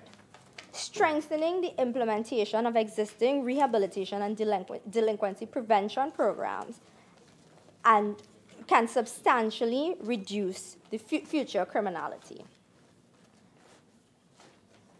Madam President, the study shows that 64.3% of the group, there were two groups, a treatment group and a control group, that had exposures to what is the thinking behind an individual care plan. Because what they looked at, Madam President, was each person, they had a control group and there was a treatment group, and they devised individual plans for each resident. But as they used a different word in study, but that resident is the word we're using here, and so I'll continue with it. And the group that was provided with larger amounts of meaningful contact, which they call treatment integrity, in a longer duration with more dosage, but programs that were designed by a researcher or had research as an influential component of the treatment setting, and programs that offered behavioral, skill-oriented, and multimodal treatment, that these persons, Madam President, fared better, and that they were more responsive to the program outlined. The treatment in public facilities, the study noted that the treatment in public facilities, custodial institutions, and juvenile justice systems were less effective than other alternatives, suggesting that treatment provided in community settings without a research-led approach proved to be less effective. So, Madam President, what I'm saying is that while we can have a very good idea and an individual care plan developed for each resident, and while it is something that I think no one will disagree with, how we seek to implement this will really be the hinge on which we can draw whether or not this is a successful enterprise. Because we aren't just trying to find a space to house young people or children who've run afoul of the law, but we're trying to seek to find a way to create better citizens, better Trinidadians and Tobagonians who would contribute to society and help us, because as everyone has noted before, our human resources are the most critical resource and our most valuable resource, and therefore an investment in ensuring that all of our citizens do better can only reap rewards for the nation. So when I was looking, Madam President, going through the regulations, the individual care plan had, again, a very vague space, and I can understand, and I know someone will tell me that it's really to allow for flexibility, but I need to know, for my comfort level, who will be creating the individual care plans and who would be doing the assessments, and what is the thinking that's going to go behind these, because I would like to see what it would look like before I say, yes, these regulations can be approved and they're good to go, and then you promise the nation all sorts of good things, but you're doing it in a vacuum because you really don't know the details. Looking, Madam President, at Part 10, records, which is Regulation 25, that goes on for pages, right? Well, for 2 pages. And again, because these are all easy things to list, description of the the property belonging, and so we can list these things out, and we can give really, really specific details on the records, and then leave the care plan up in here. And the care plan comes up again under visits and leave for residents. So Regulation 18, subsection 1 says a resident shall be allowed to have visits in accordance with his care plan.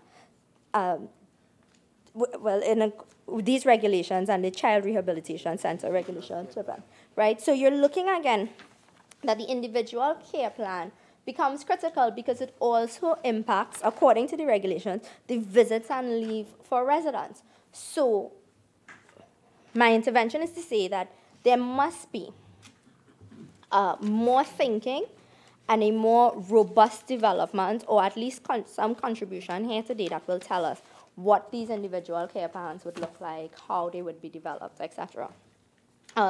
The programs, I'm going back to the study on reintegration and supervised release and intensive aftercare. The programs that, and because I want to make this point very clear for the record, the programs that were effective were those that were either provided by the researcher, which means someone who is specifically trained to do this kind of thing, or implemented in treatment settings where the researcher was influential. And this may indicate that treatment delivered or administered by a researcher was better implemented than typical programs. And that's the Armstrong studies point on how to improve poor implementation. So, Madam President, that brings me again to the Attorney General's contribution, where the Attorney General sought to make us comfortable with the fact that our rehabilitation center, considering that we have noted that children have a special space and that how we treat with children needs to be very careful, that we can still be comfortable with our juvenile centers being housed under the prison services, and that I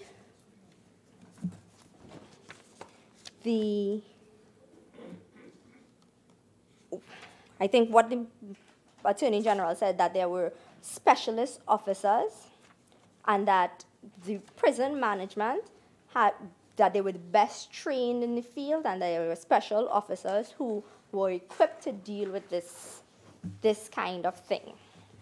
Madam President, so I would just like to ask for someone speaking on the government side to just give us an indication of what's the numbers of these specialist prison officers, and who will be, what is the kind of specialization we're talking about? Because it's no longer sufficient to just say that they are specialist officers and then we say, okay, good.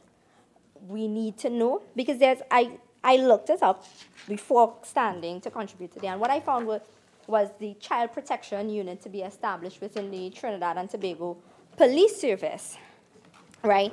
Which is a good thing, because the Beijing rules, which we have referenced before, under Rule 12, said that in order to best fulfill their functions, police officers who frequently or exclusively deal with juveniles who are primarily engaged in the prevention of juvenile crime shall be specially instructed and trained, right? And so you've seen that the government can, when it is ready, recognize that these things are important. And so you had Minister Dillon at a post-cabinet press briefing in 2016 note the introduction. Could the member whose cell phone just went off please leave the chamber and not return for half an hour?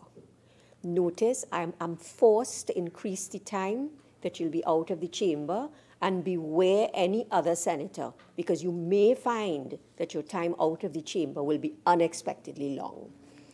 Continue, Senator. Thank you, Madam President.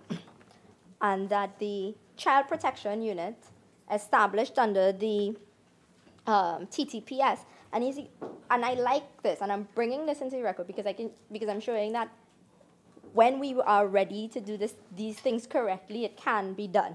Because the minister told the population that, and I'm quoting here, we believe that treating with crimes against children should be one based on a concentrated effort, notwithstanding we understand, but he goes on to talk about the murder rate and whatnot, but that they understood that a unit specifically catered to children needed to be formed, and we got the details. The unit was to be headed by a... Senator Haynes, yeah.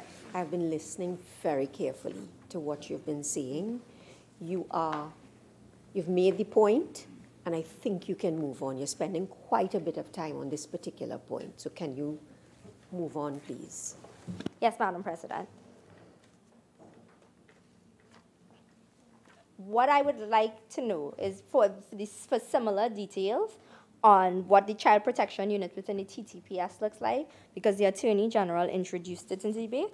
I would like to know what the specialist officers in the prison service, their numbers, their composition, who is dealing with it, and what kind of training they have received. Senator, would yes. you? Okay. In terms of the training for the prison officers, the Office of the Prime Minister, in collaboration with the Children's Authority, would have, and the Nursing Council of Trinidad would have established a child care program. Okay. A number of the officers would have benefited from that. Apart from that training program, the Trinidad and Tobago Prison Service also had specific training for the officers, and when they're interacting with the residents, they don't wear the prison uniform, they're dressed as civilians. Okay. So not to give the feel of them being in a prison or institutionalized setting. So they dress in civilian clothing. Some of the officers, most of the officers who interact with the residents would have received training through our caregiver training program. We go through the whole gamut, psychometric testing and all of that. And they are also getting specialized training with the assistance of the judiciary as well. Thank you, Minister. Madam President, just through you, and Minister, you may want to consider for your wrap-up, and I appreciate that clarification. I would also just like to know, because it's one thing, I appreciate one, that they are dressed in civilian clothes, because I think that's very helpful. But I would also like to know what kind of training they would have gone through to allow for psychological assessment of residents. Okay. What usually happens is that for the care plan to be developed, specialists, it's either a doctor or the psychologist would assess the resident, and then the care plan will be developed based on that. It is now the duty of the staff there to ensure that whatever is recommended is actually implemented. So the care plan is developed by specialists. So if it's something to do with your physical being, maybe dietary issues or whatever, that will be there. If it's something psychological, that will be assessed by the psychologist and the recommendations made for the individualized care plan. Okay? Okay. All right. Thank you. Thank you, Minister. So, Madam President, that, I think, helps with our understanding on how this will work. It, however, does not give us, I think, the timelines, and I'm sure that will be fleshed out over the course of the debate. I would like to just turn to and this I think is going forward, looking at what can be included into the regulations to make them stronger. And this is a study by Yale, New Haven's Teachers Institute, and there's a rehabilitation and control of juvenile delinquency offenders.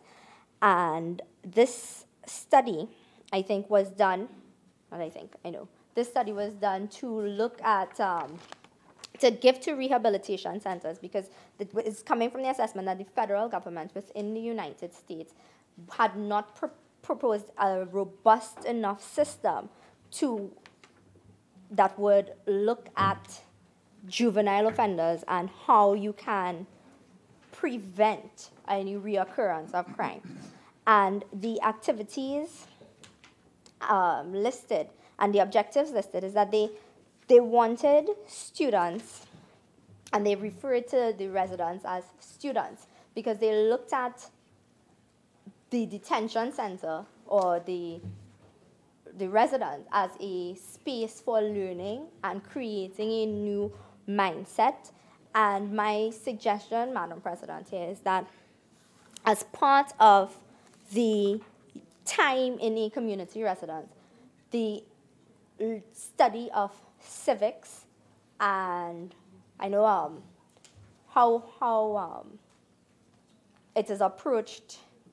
I'm a long way away from primary school, but we did social studies and your national pledge, etc. So that idea of patriotism and your duty to your society, we did that in primary school. And so for persons who are in these homes, in these residents, if we can look at how we approach civics and how we approach your thinking of your role as a citizen, I think would be instrumental in creating the kind of outcome we are hoping to see.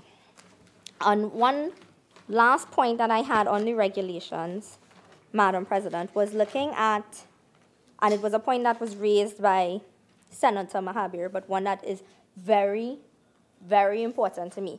The medical, Senator Mahabir noted that you should have a scope for pre-existing, or that you should record the pre-existing medical conditions of the residents. And I had that point listed because I, too, had childhood asthma. Senator Haynes, you have 5 more minutes.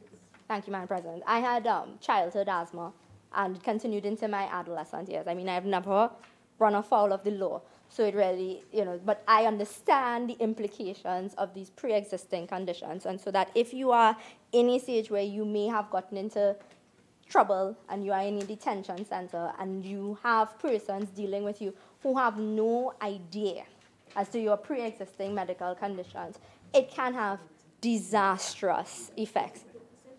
Yeah, it is in the regulations that you can have a medical screening, right? But that's after. So what I'm saying is that things like asthma, an asthma attack is an attack, right? So while we're waiting for this process to take place where you have the screening, etc., it's not that difficult to say, okay, well, let's get you the medical records in the first instance, because some of these things are life or death. And it's really not meant to nitpick. It's just really a way to strengthen the regulations, and it's not difficult to have that put in there, because, like I said, it is life or death that we can be looking at here. And so I wanted to just fully endorse that recommendation by Senator Mahabir, because it was something that also came to me as I was preparing for this debate, that, look, you're dealing with children. And whenever you're dealing with children, the more information you have, the better. And the more information that you use to create these regulations, all we're trying to do is act in the best interest of the society and act in the best interest of the next generation of Trinidadians and Tobagonians. And so no amount of work that we do will get lost here. No amount of suggestions that we give can get lost, because everyone, I think, is coming from a space that we absolutely would like to get this correct, and we'd like to get this right and have it done properly. And with those few words, Madam President, I thank you. Senator Creese. Thank you, Madam President. As I rise to speak on the Children's Community Residences Rehabilitation Centers Regulation 2018, what is foremost on my mind is that sung by Ella and Dell, in which there's the line, there's a missing generation up there. And I see the task that is before us as one of rescuing that generation, or some segment of that generation, that are most at risk. So that part of the problem is assessing the risks that they're exposed to and encapsulating a sense of that in these regulations to ensure that whatever may have gone wrong with their lives thus far before they arrive at the doorstep of the center, they have some sort of fighting chance of being able not to descend into recidivism, but to emerge as soon as possible and find a more useful place in our society. So that inside of understanding what it is these regulations are seeking to do, where they belong in space and time, is a need for some amount of contextual clarity, in the sense that of all the oppressions, all the delimitations that people may be faced with, the different forms that oppression may take, to me the question is the final frontier of liberation, the liberation of children from the tyranny of bad parenting and or adult domination or abuse. So that I see 5.1c as being critical in terms of understanding what are the objective standards that we are attempting to ensure in terms of providing the kind of environment that would allow for meaningful interaction during their stay in this place of incarceration, whatever center, Longwood Rehabilitation we call it, is in fact a place of incarceration, which brings with it all the negative emotions and experiences that places of incarceration throughout history have, connoted. But the concern I have particularly at 5.1c, and if you'd excuse me as I locate it to refresh my memory, what's in at 5.1c relates to the conditions right here. 5.1 is about a rehab center shall be, and at C, actually it's B I wanted to get to. 5.1b, which says adequately ventilated. And even D, kept in good structural repair. I'm raising that aspect of it, although I think it was alluded to by Senator Richards, but the concern that I want to bring to it is whether we are satisfied that the construction, and I heard that they are being, their structures were designed for other purposes that are being retrofitted, whether sufficient care and attention is being paid to meeting, not necessarily, although that they would do so eventually, but not necessarily international standards that were cited by Senator Richards, but the local building code, because far too often structures are going up, including government structures, or government finance, or government structures being built for government use, that are not in conformity with our building codes, for which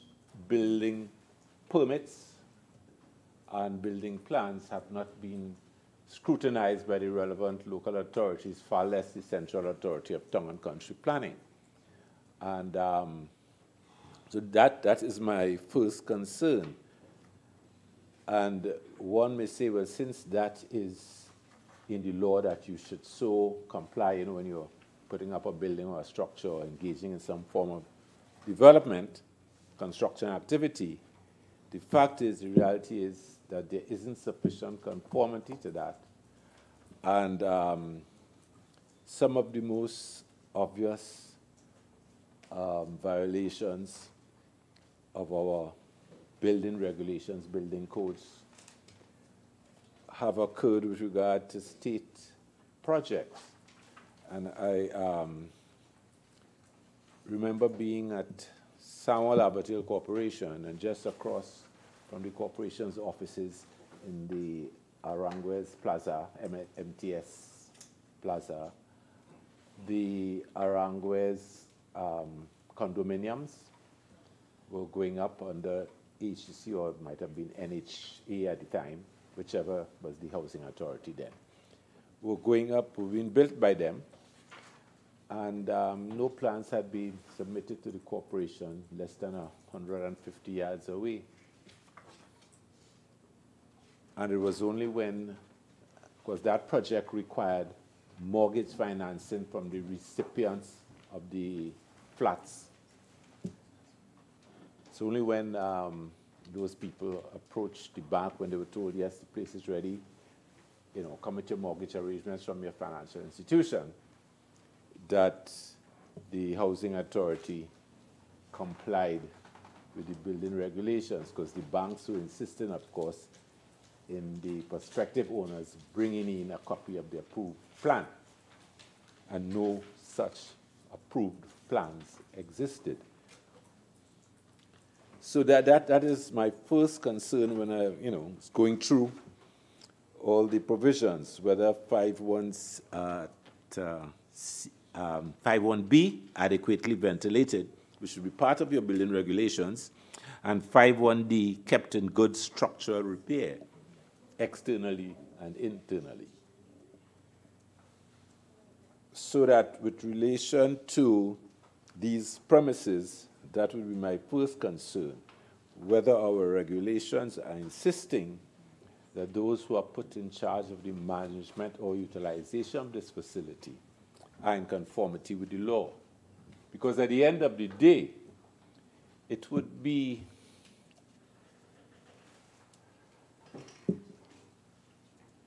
a critical irony, thought of another phrase which I won't use, if we are trying to inculcate law-abiding habits, good socialization habits in our upcoming generation, in juveniles,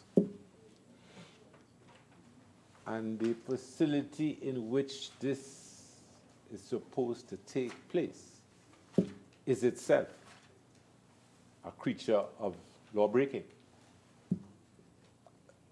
I can't think of any greater irony than that, unless you will have a court in such a structure. So I have a concern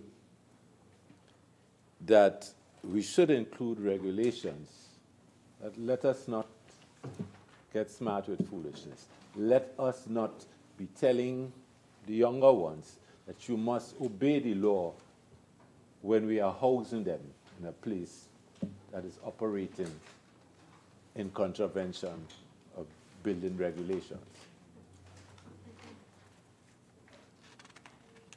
I wouldn't go into the exact standards. I think Senator Richards dealt with that aspect of it, as the need to have OVIs, objectively verifiable indices of what constitutes good ventilation and good furnishing. And I think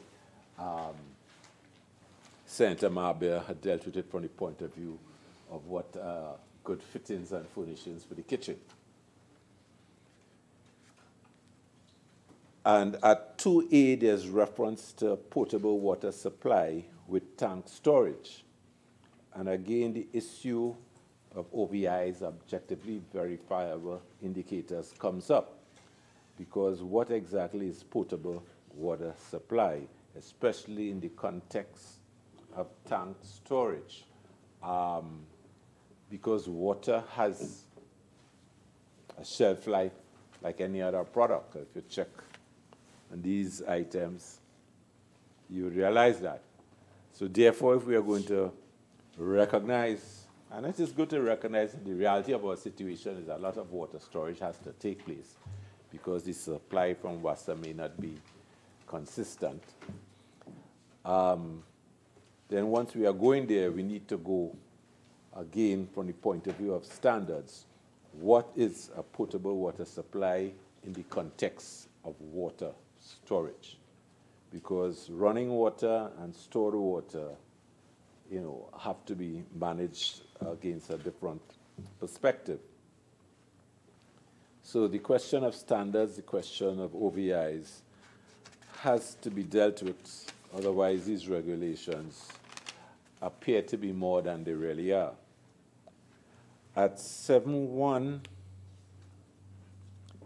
the issue comes up, and I think it's 7.1 A, B, and C, and if I can refer to it.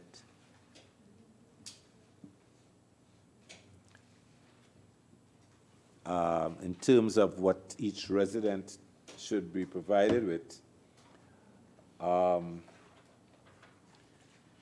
they speak of a bed, they speak of storage, provisions for storage of personal effects.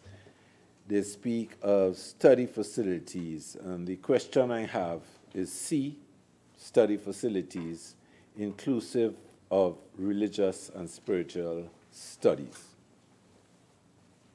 And I asked that because I think another scientist had mentioned the question about spiritual development, and the need to focus on that.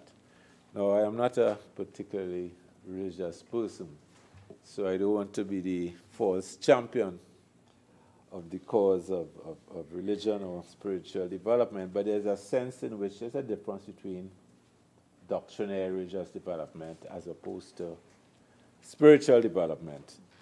But whichever camp you are concerned with, I think we would all agree that in the case of young children, there is need for us to elaborate a clearer policy on how we are to proceed, or how are the supervisors, the staff of this institution, the trainers at this institution, what is the syllabus they are to follow? Because syllabus is critical. And I say that vaguely remembering being in Form 2 in a Catholic institution and being introduced to a text called Greek Myths and Legends. I don't know if they still use it at Presentation College, but when I was there between 65 and 72, there was this text called Greek Myths and Legends.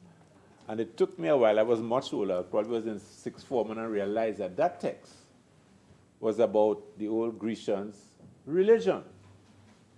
But the text said myths and legends, and I had a good laugh at the characters they sketched and so on, not realizing it was somebody's religion that was being disparaged. It was being treated as, tall stories, far-fetched and outlandish. And I often wondered since then whether the religion I was brought up in would one day be seen in that same context, as tall stories, duens and so on. The way, at one point in time, this culture. I rise reluctantly, but you've made that point, and I think you have to move on as opposed to prolonging the point. Okay? I hear you, Madam President. So I move on from the question as to whether there needs to be provision and whether it constitutes development or underdevelopment. At 12, the question of tools and the need to have tools and materials suitable for academic and vocational development. And again, the question of OVIs come up, whether we have gone into sufficient detail here so that it could be tested that they are being provided with that. And I'm thinking in terms of a perspective of equitable treatment. There's a need for some kind of comparative standard so that any examination, any review could determine whether children, juveniles in the wider educational system, and the children in this facility, you know, there's parity. Good? So without that kind of detail, I have my doubts as to whether we are in fact leaving a pathway, a doorway open for one level of treatment in one place and another in this place of incarceration. At 21.3, the question of fit-for-use certificates, they refer here to meeting the fire department standards and the public health standards. And again, to my earlier reference to my earlier point about no reference here to building regulations, to town and country standards, to the work of the building inspectorate in the municipal system. So again, I hope that could be addressed, and in going forward, I'm reluctant to lend support to something that does not have adequate provisions for ensuring that the safety and well-being of these children who have no choice but to go where the court has ordered that they be deposited, that safety is taken lightly. And then we turn to part 8, on the question of complaints, and the whole issue of a complaint handling policy. And I'm sorry the AG is not with us, but if any of the lawyers present on any side, I will give way if they could indicate to me whether the complaints provision, which leads to the superintendent, to the commissioner, and the authority, whether the office of the ombudsman, which is a division of this parliament, is available to the inmates, to the residents of this facility. Like I say, I would give way if anyone has the answer to that.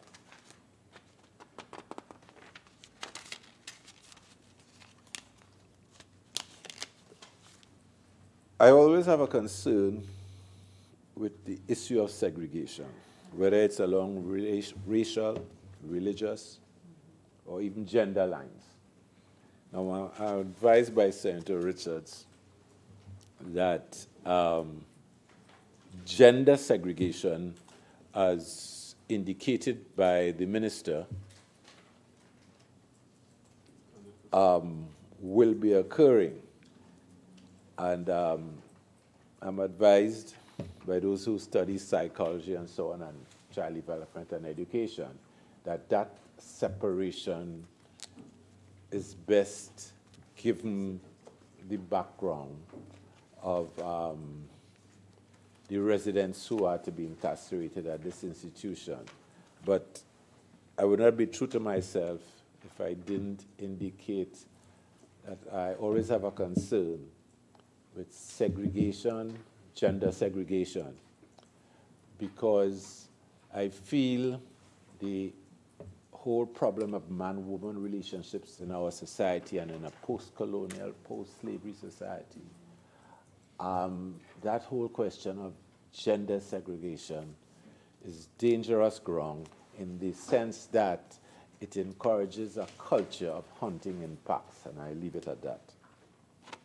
But I also note, as I am on the subject of gender, that there is some gender insensitivity in the words throughout these regulations, reference to him and his, as opposed to her and she. So I don't want to be super sensitive because I'm a him, but the references are all male-oriented. At 24.1, there's the question of evacuation plans. And again, the focus I find to be limited. It is limited to fire department and the role of the fire department. And it is limited to OSHA. But what about ODPM? Because they're talking about the need to have evacuation drills and to record them, how often you have them, and so on. And this is good, eh? But at the end of the day, the fire department's role is limited to one aspect of emergencies. And OSHA, more than one aspect, but it is limited to the premises. But the dangers that children face, especially supervised children, are larger and greater than that. And since we're getting into the hurricane storm season, the question of having a relationship and having a role for ODPM in this situation is critical, because the OSHA requirement takes you to the muster point.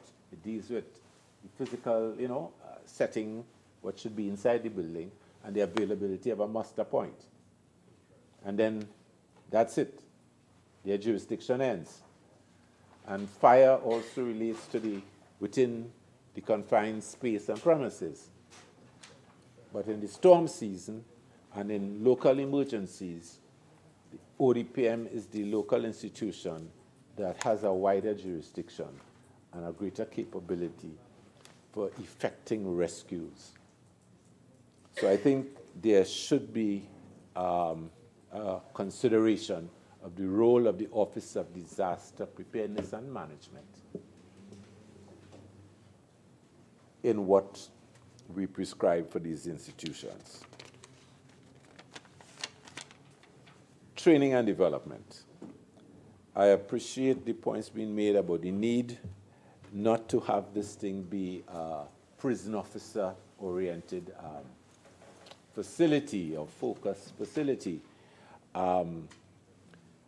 Not that I am condoning any negative perceptions of prison officers, a lot of which is in the social media these days, because of someone whose job required them to visit prisons regularly and take complaints at the prison. I am aware of prison officers who go beyond the call of duty and provide a transformation-based focus. And some of them are on the radio stations now, on a radio program, right? Who was even back then, doing what he's doing now on the radio within the prison system. I'm aware of that. So I'm not part of knocking prison officers in their potential to serve within rehabilitation centers. And I am appreciative of the training indicated by the minister for the prison officers and the way they are to be dressed and so on as to take the rough edge off of the institution.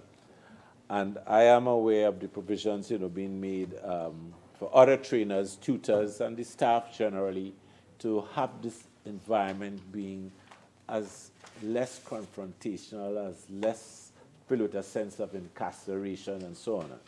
And, I'm appreciative of that.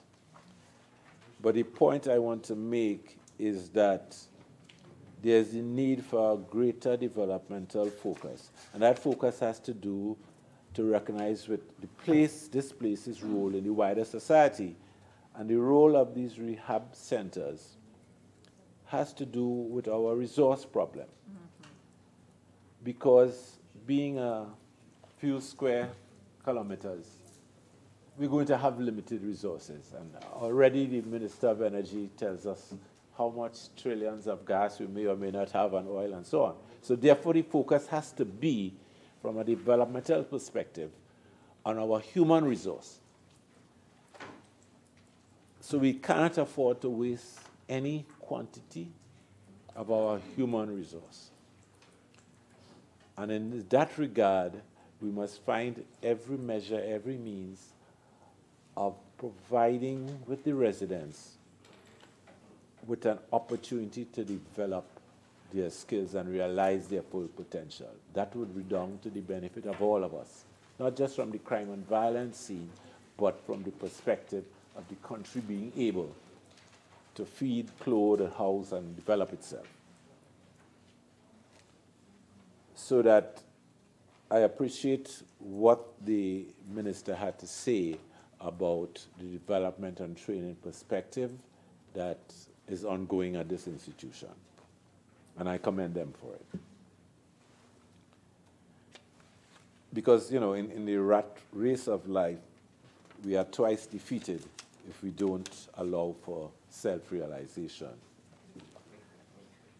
And in that regard, I want to make a recommendation and pose for all of us an opportunity that exists, especially with regard to the communication devices that will be part of the training and development and the vocational training aspect of this. One of the most popular devices and tools of recreation is game playing. Right. And I was informed of a very young person who is earning US dollars as a game tester. Very young, probably somewhere between 10 and 13, operating as a game tester. And it occurred to me that we need to realize that in this age of technology, you really don't need plenty oil and gas and whatever other natural resources. It is the human resource, it is the mind capability and capacity that can be explored and can be the effective counter to whatever else our problems. So I would want to advocate that we pay attention, because for those who are disabled residents and so on, their ability to use their hands or just their minds and to touch a keyboard may be all that is necessary to transform their lives and our lives in return. In closing then, I want to raise the question that there's a need for us to have an overarching core philosophy as to what it is we are trying to achieve in the wider society, and hitch the wagon of the rehab center to that wider perspective. And in that, we will find a better context in terms of policy determination. And I want to point out that in going through the regulations, what struck me, and I'm sharing with this because I'm not too sure where it would take us, but what struck me is the constant reference to policy and whether the definition of policy instruments, handbooks, manuals, has to be a critical part of the training of senior staff at this place, because there's the residence handbook at 3, then there's the individual care plan, then there's the behavior management policy, which has to be written at 17.1. Then there's the protection of residence policy, written at 17.3.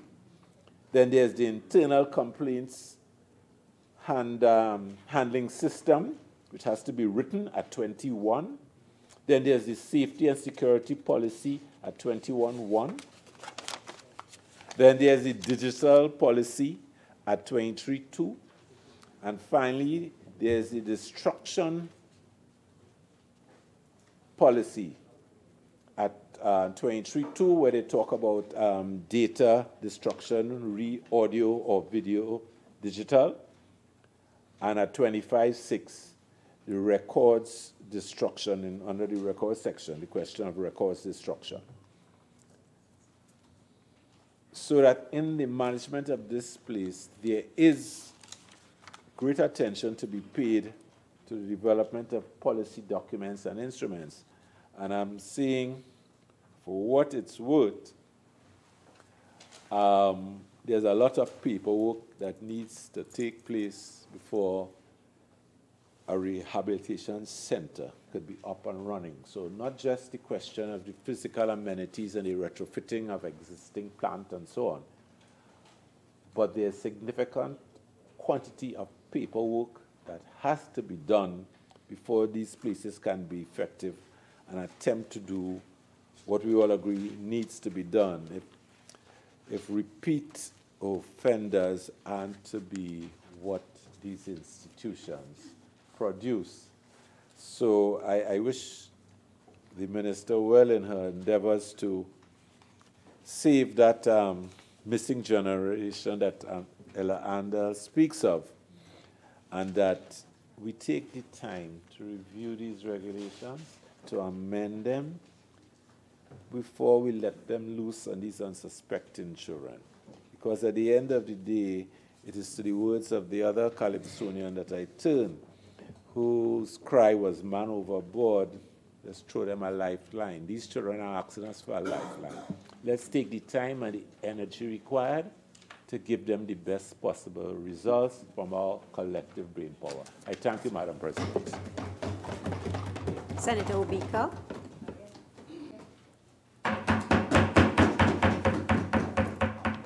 Thank you very much, Madam President. As I rise to contribute to the debate on the motion at hand, I want to begin by outlining my line of attack, as in the words of cricket, because we are at war against the enemies of children. That is why we are bringing this legislation today. So, Madam President, there are many issues that were not outlined regarding the regulations before us, and I wish to use extensively during my presentation a specific submission in a guidance paper titled Guidance for Legislative Reform on Juvenile Justice of the United Nations Children's Fund, UNICEF, the Children's Legal Center. And in particular, I wish to speak to the concept of standards of detention. And I will only focus on areas where honorable members prior did not have an opportunity to contribute on. I want to comment regarding the issue of education. And if I were to turn to this submission from the same document that I referenced, Madam President, I wish to read two short sentences with your permission. And this is section on education, vocational training, and work. And it says that children in detention facilities who are of compulsory school age have exactly the same right to education as a child in the community. They go further to say that national educational laws should specifically cover children held in detention facilities and should ensure that the education provided must be suited to the child's needs and abilities. And it goes further to point to one of the rules from the Havana Rules that Senator Ramdeen cited when he began the opposition's contribution to this debate. Rule 38 of the Havana Rules requires that education should be provided outside the detention facility in community schools wherever possible. Now, that brings to light a very disturbing scenario, and I would like the Honorable Minister to correct me if I am wrong, regarding the education of young offenders in the Youth Training Center, which happens on site. Am I correct, Madam Minister? At YTC. Right. So I take it that the minister's nod means yes. So whilst we are not ascribing blame, Madam President, we are saying that this presents an opportunity. It presents an opportunity for us to write which seems to be I wouldn't say a wrong, but a feature of our correctional system for children that flies in the face of the Havana Rules. So wherever we have, and they are referred to as inmates, which is another issue that I take wherever we have children or young offenders in the YTC being educated on site, that they be treated for at a separate location. All right? Now, Madam President, it doesn't require a stretch of the imagination to understand the importance or the benefit of being educated off-site. All right? A change in environment sometimes can be enough. And Senator Hussain will be going further in the psychosocial aspects of that, so I won't touch on that as to how environments can change persons' behavior. Now, Madam President, I wish to turn to just make a quick reference on the Young Offenders Detention Act. And I believe it's Section 2.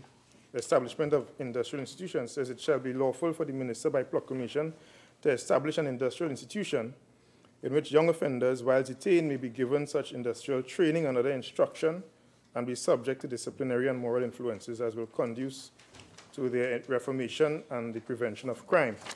Now, why did I make reference to the Young Offenders Act?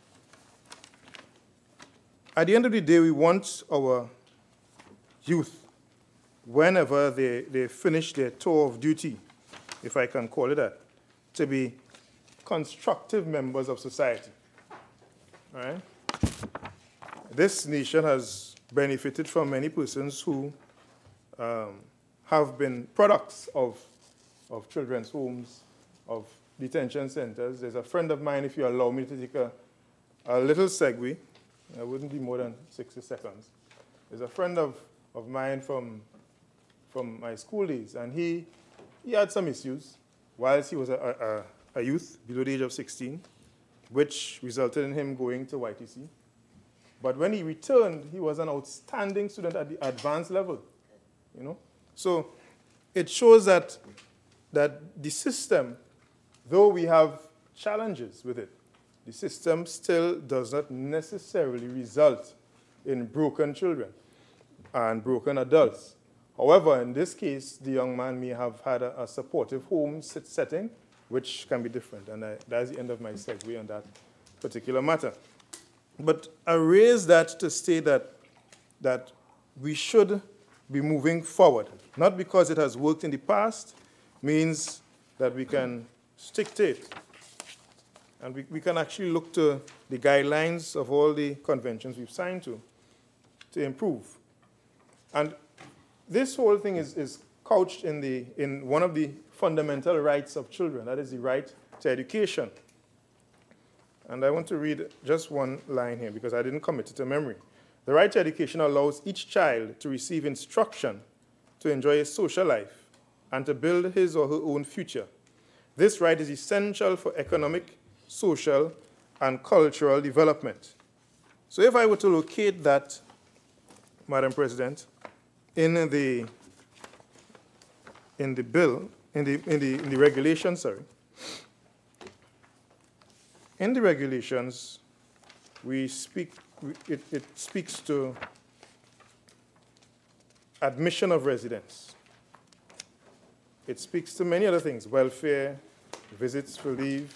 However, I feel because of the role of education, and where education is explicitly stated right after the right to life, Madam President, for a child, I think education should have its own part in these regulations.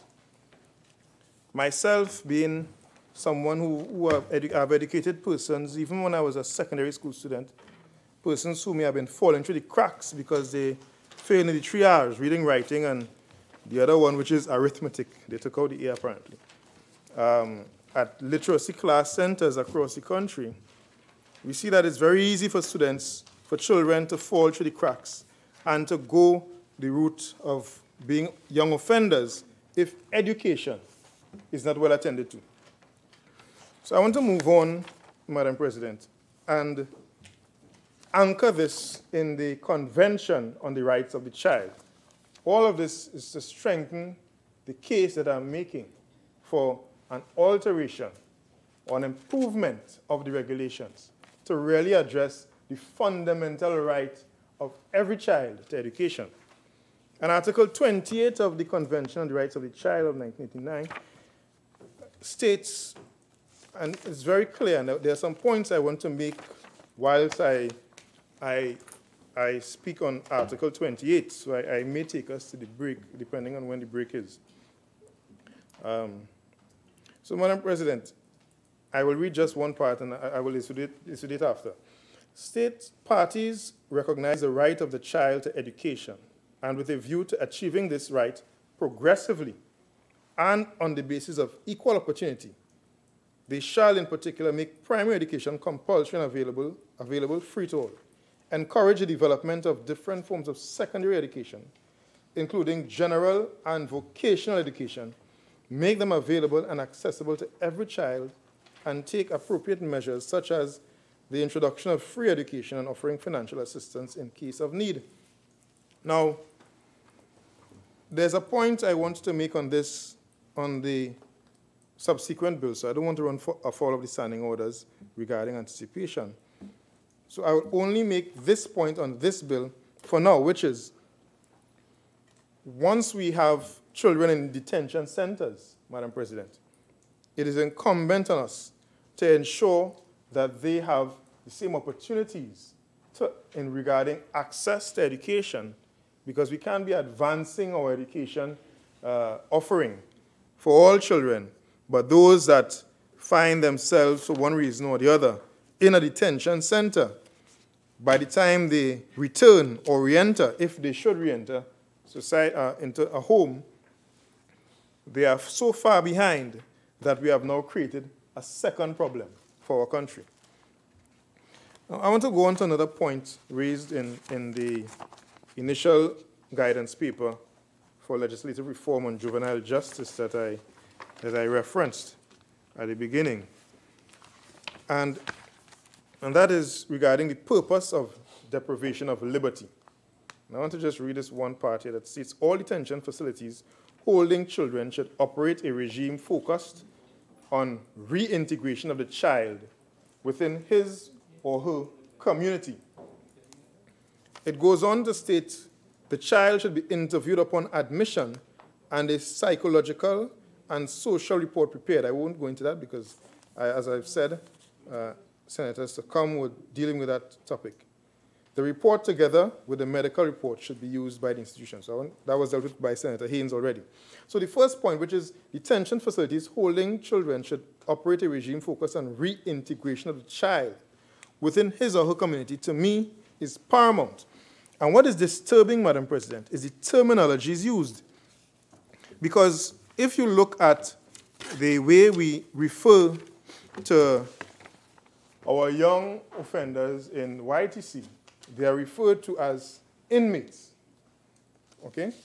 I visited TT Connect's website, and the term inmates is prominent, you know? And the Trinidad and Tobago visiting prison inmates and other detainees. The Trinidad and Tobago Prison Service encourages visits to inmates and other detainees as part of their rehabilitation process. Inmates and other detainees may be housed at any of the prison service facilities listed below, the last of which is the... You're making a particular point, but you're not making that point with reference to the regulations that are before us. You're reading something else that is not here in these regulations. So I'll ask you to tighten up on your points and move on, please. Thank you very much, Madam President. The main issue here is I'm saying that the regulations, the reason why I can't find what I'm saying in the regulations, because the regulations are deficient. The regulations are weak. And Minister, you can. Inmates, you wouldn't find inmates because we do not refer to them as inmates anymore. What do you refer to them as? Okay, thank you very much, Madam President, and I am grateful for the Honourable Minister's intervention. I would, however, like to point out to the Honourable Minister that the government refers to them as inmates or detainees based on the TT Connect's website. So if you go on TT Connect, the only reference to residents at YTC is either inmates or detainees. There is no reference to residents. But Senator Obika, that's why I'm asking you to look at the regulations that are before us, unless I am mistaken. I keep seeing the word resident. I don't know if inmate, if I have missed it. So that's why I'm asking you, when you make your point, you can't belabor the point. You have to tie in your point with the regulations with which we are dealing, okay? If you would allow me to tie in based on the minister's response, Madam President, and I will seek your guidance if I go too far, if I trespass the standing orders.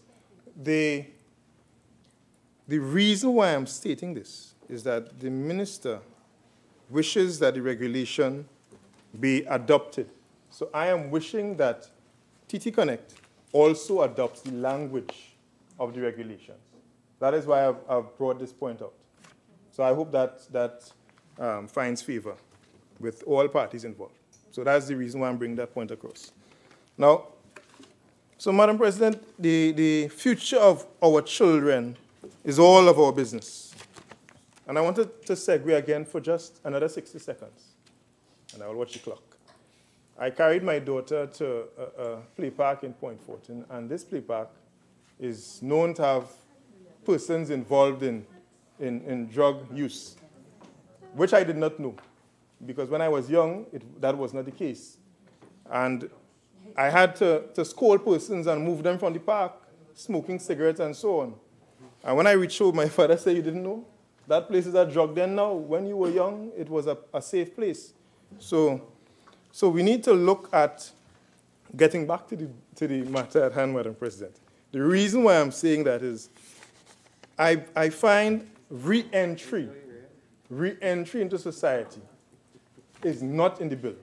And what I've stated at the beginning of my presentation is I will be dealing with all the areas that are not in the bill, that should be not in the regulations, sorry, that must be in the regulations for any decent society with people of conscience to support. And I know the government minister, the government members opposite are persons of conscience, and they would see the merit in the points that I'm making. So, Madam President, I wish to continue, all right, to Article 29 of the Convention on the Rights of a Child. Now, because the Convention on the Rights of the Child provides the framework within which these regulations are to operate, and because it is our government's commitment by signing on to this convention, then it must be expected that the tenets of this convention find its way properly and clearly outlined in the regulations. So I wish to continue making that argument regarding that. Now I want to continue to another point on the substantive document, the guidance paper that I referenced at the beginning.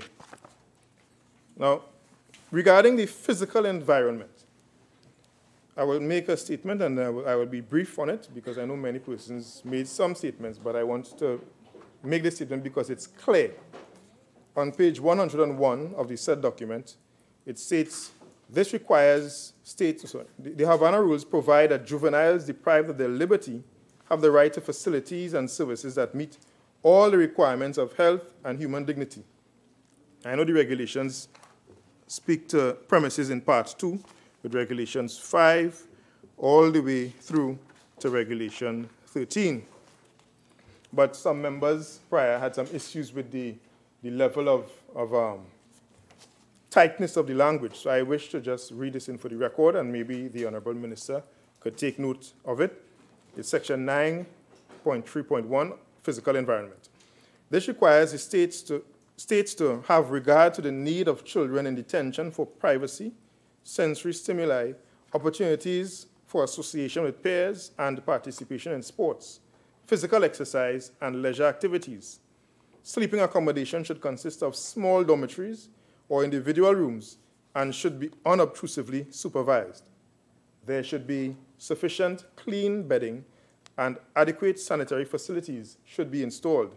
To the greatest extent possible, children should be allowed to wear their own clothes and should be provided with storage facilities for their own personal items. And they go on to speak about adequate food and drinking water. Now, there's one point I want to make there regarding wearing their own clothes. And I wish to ask if the Honorable Minister could, for my clarification, if the residents at the YTC wear an outfit or if they have their own clothes that they put on. If you, or you can outline in the wrap-up. So basically, I guess I will benefit from the minister's submission at the end. Sorry. In the regulations where it says that they wear their own clothes, right? No, you're saying that they would wear their own clothes? A separate document. A separate document? Okay, as I would have indicated before, we try as much as possible to ensure while they're being rehabilitated that they're in an environment that doesn't resemble too much of an institution. So they're allowed to wear their own clothes. They are allowed access to tutors, so many of them would have gained their CXCs while there as well.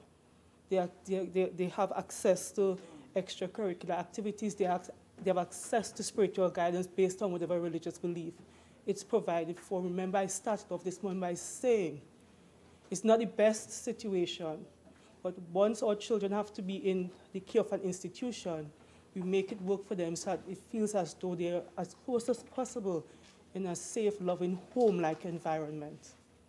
It may not be perfect, but we are working towards it. Thanks.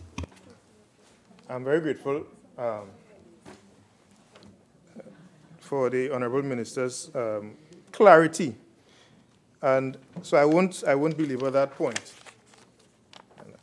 Now, Madam President, I'm very happy that the Honourable Minister is here because this issue touches everyone's heart. Disciplinary measures is another point, but I won't touch on that because someone will be coming and a member will be dealing with that thereafter. So I wanted to deal with contact with the family, Madam President. Now, the Honourable Attorney General made mention of one visit of a child to a parent who's incarcerated per annum, and which we all can agree is atrocious. And we are not sure whether or not, but this article speaks to the child who is in detention, and it states that the child has the right to maintain contact with the family. And it goes on to state regarding the Havana rules that it should be once per week, not less than once per month with the family. That's to have face-to-face contact. And they also state regarding, in addition to the family visits, so not as a substitute for it, but as a supplemented, children should also have the right to communicate in writing or by telephone at least twice a week with the person of the child's choice, unless legally restricted. Now, so Madam President, I do hope that we are in line with that and not flouting it. Senator Obika, I really am very sorry to interrupt. But what you are doing is you are reading a particular set of rules and just talking about the particular rule in question. I need for you to tie in, because anyone can get up and read all the different sets of rules. I need for what you are saying to be tied in to the matter at hand, to be a little more specific, please. Okay? I'm grateful for your guidance, Madam President. So, I wish to turn, I wish to, for clarity and for the benefit of members of the House to follow my contribution, to make reference to Regulation 18, which is on Part 6, Visits and Leave for Residents, which has to do with what I spoke about prior regarding contact with family. And I will attempt to tie in my ongoing points as I go forward. Now, after part 6, we move to part 7, and if you allow me to just find, if you allow me to find the relevant parts in the regulations. So part 7. So part 7 deals with communication, and communication with the outside world is one aspect of it. Now, children should be able to receive special permission to leave the detention facility for educational, vocational, and other important reasons. Now, in part 7, this is regulation 19.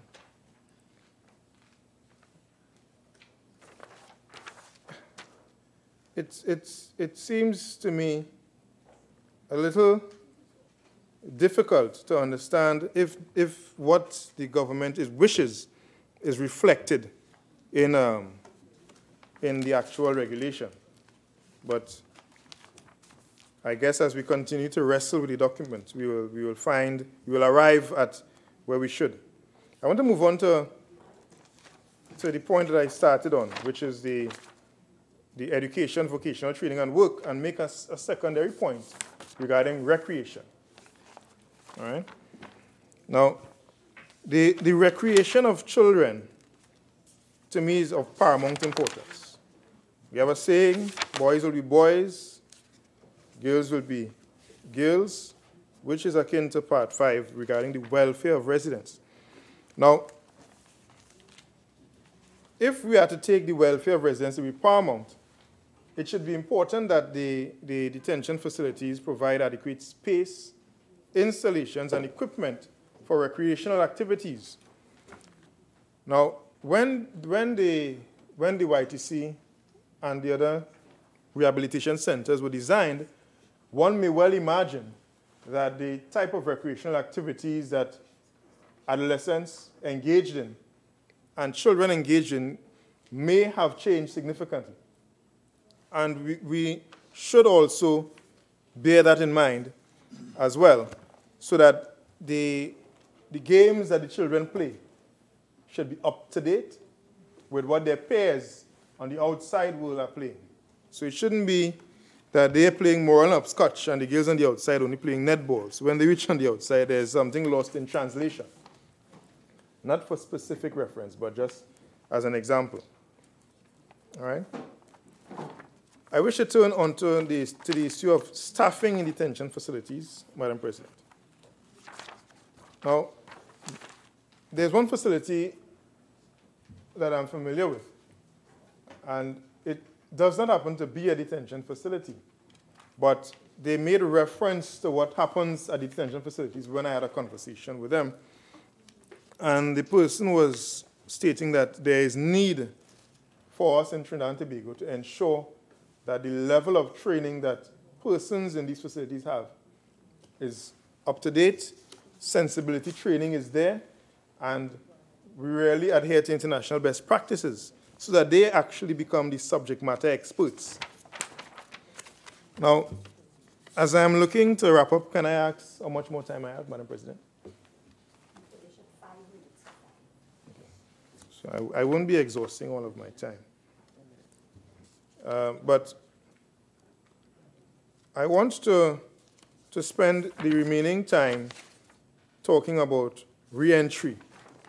And I want to return to that example that I referenced, that I spoke of during my presentation regarding children or young adults who find themselves on the outside in activities that are not too savory.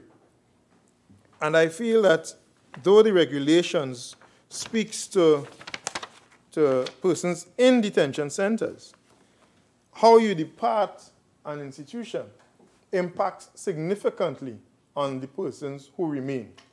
So this is another aspect of the regulations that should be added. For example, Madam President, if one works in an organization, if you allow me, another 30 seconds to make a segue to an example that could probably shed some light. If one works in an organization and you leave, and persons are seeing all the persons who graduate, who leave at the highest level, are not doing so well, it doesn't do well for the morale of the persons who remain. It may, in fact, increase the turnover of persons in the organization.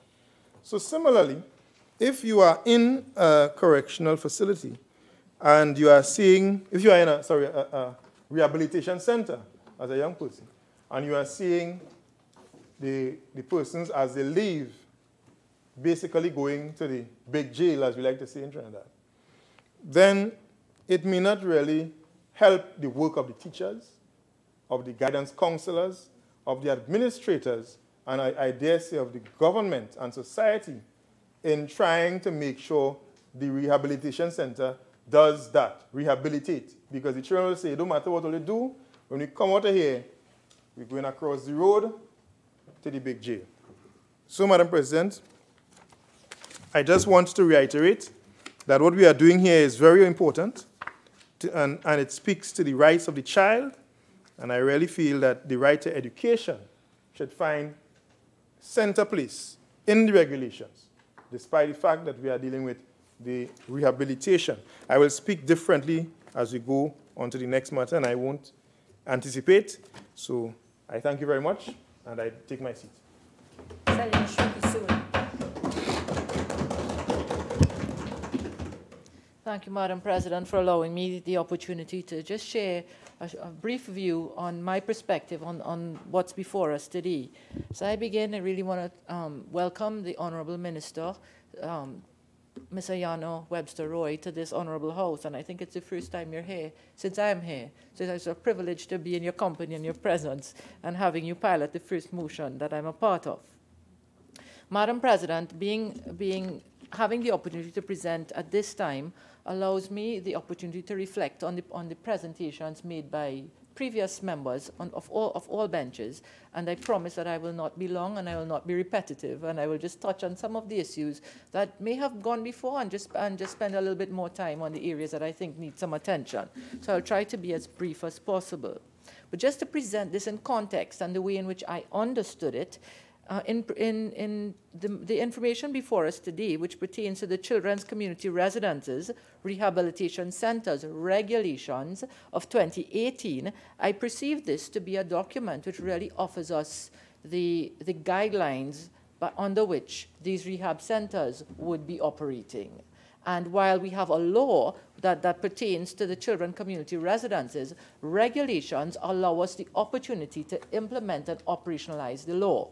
In my mind, therefore, regulations are extremely critical because it allows us to actually be able to determine how these organizations, or centers in this case, operate and within the parameters within which they are allowed to do so. So I really think that the regulations are very important, and I want to commend the government for bringing these regulations, and I think it's the second time I have the opportunity to speak on regulations, and I'm saying yes to the government. I think you have the right approach and the right direction, because not only are you bringing laws, but you're allowing us to operationalize it, and I think that is very commendable. And I could add, even left alone, even though the law is present, we may not be able to have the benefit of the law without the regulation.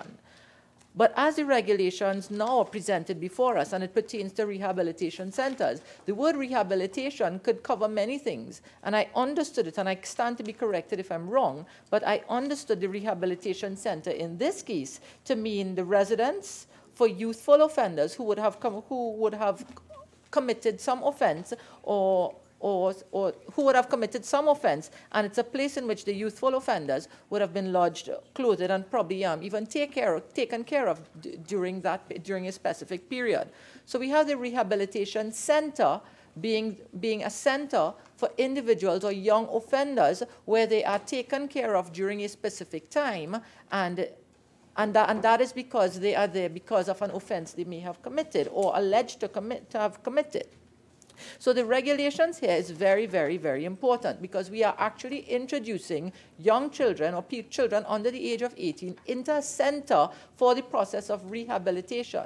Now, why I deem this to be absolutely critical is because children are involved, a youth is involved, a child. And there are many times in this house that we would say, it's okay if we don't get the legislation 100% correct, but as near as perfect as possible. But I think on this occasion, because it's the life of a child involved, and the impressions on the child's mind as the child has to go through life after, it is very critical that we provide the child with the best care possible. And any opportunity to correct or to improve the regulations so that the child can have a better life or can have a more positive, we can have a more positive impact on the child, I think it needs to be considered.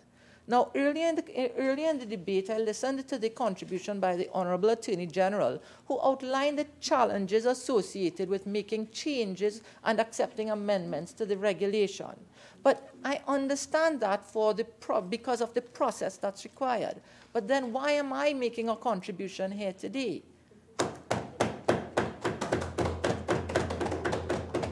And I understand the government's position of having a timeline and trying to operationalize and getting this thing working. And I agree with you, and my support is with you. But if there's a way for us to make it a little bit better, I would really appreciate that some consideration be given to it, and not just have us present here, and then because there's a democratic process which we all uphold, and I appreciate that. But there must be some element of benefit of our contributions. And that's what I ask for. And I understand the restriction of time, but it also affects us on this side. And I speak on behalf of the independent bench, and even my friends in front, who would make valid contributions, and there may be an opportunity to strengthen it in some way. So I'm just asking at this point in time, could we give some element of consideration to it? With respect to the regulations before us here today, Madam President, it consists of 12 parts. It consists of preliminary aspects of the regulations, staffing, premises, admission of residents, welfare of residents, visits and leave for residents, communication, complaints, safety and security, records, confidentiality, and notices to the authority. And while there are 12 sections of the regulations before us, and while I understand that there could be a lot more, and that there would be a requirement, and I know that not everything spoken of could be here, I would still say that government needs to be commended for at least what they've done so far, because it is comprehensive, but I still think that it could be adjusted in a little way. And why I'm saying that, and I'm saying it very, very openly here at this point in time, I found the language of the regulation very vague, subject to interpretation, and even subjective in some cases, and assessments and benchmarks were not established, or even standards. So it brings the regulation, of what value would the regulation be when there's nothing to compare it against, or a standard, and then take corrective action? Because if there is a gap, and the gap being what we would like and what is being done, then how would we know when there's an element of subjectivity introduced into the language of the regulation? And that's my concern. I recall when we considered the regulations for the DNA, Senator Rambarat used a very lovely phrase, and he talked specifically about the chain of possession, I think it was, indicating how rigid the regulations were to ensure that all guidelines were adhered to. And I asked the question, if it was considered like that at that stage for DNA, then why not here at this point in time? So I'm just going to run through some brief points just to demonstrate some areas of where I thought it was subjective and a little bit vague and could have been a little bit stronger. I'm aware of the time, so I know I have to manage it well. One of the first points that I thought of, and usually when my presentations, I would go through the bills or in this case, the regulations sequentially. But the first thing that jumped out to me, and I'm skipping and jumping into the regulation, is that of Clause 14. Clause 14 of the regulation pertains to the admission and orientation of residents. Admission and orientation of residents. And Clause 14.2 specifies all the information that must be recorded in the register of residents. But 14.8 is the one that says, upon the entry of a resident into a rehabilitation center, a photograph shall be taken of the resident, and medical and mental health screening of the resident shall be conducted. And that's the point that I would really like to spend a few moments on. I've noted prior speakers before me, both on the independent and on the opposition bench, raising concerns about the medical and health facilities at the rehabilitation center.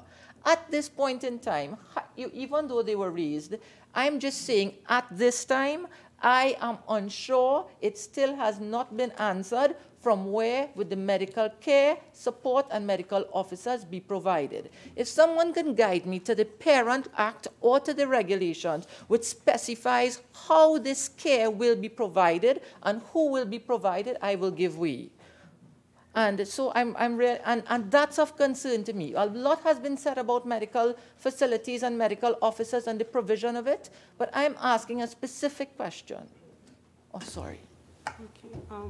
Senator, in order for the care plan to be developed, right, there must be an assessment. The Children's Authority will ensure that that is provided through the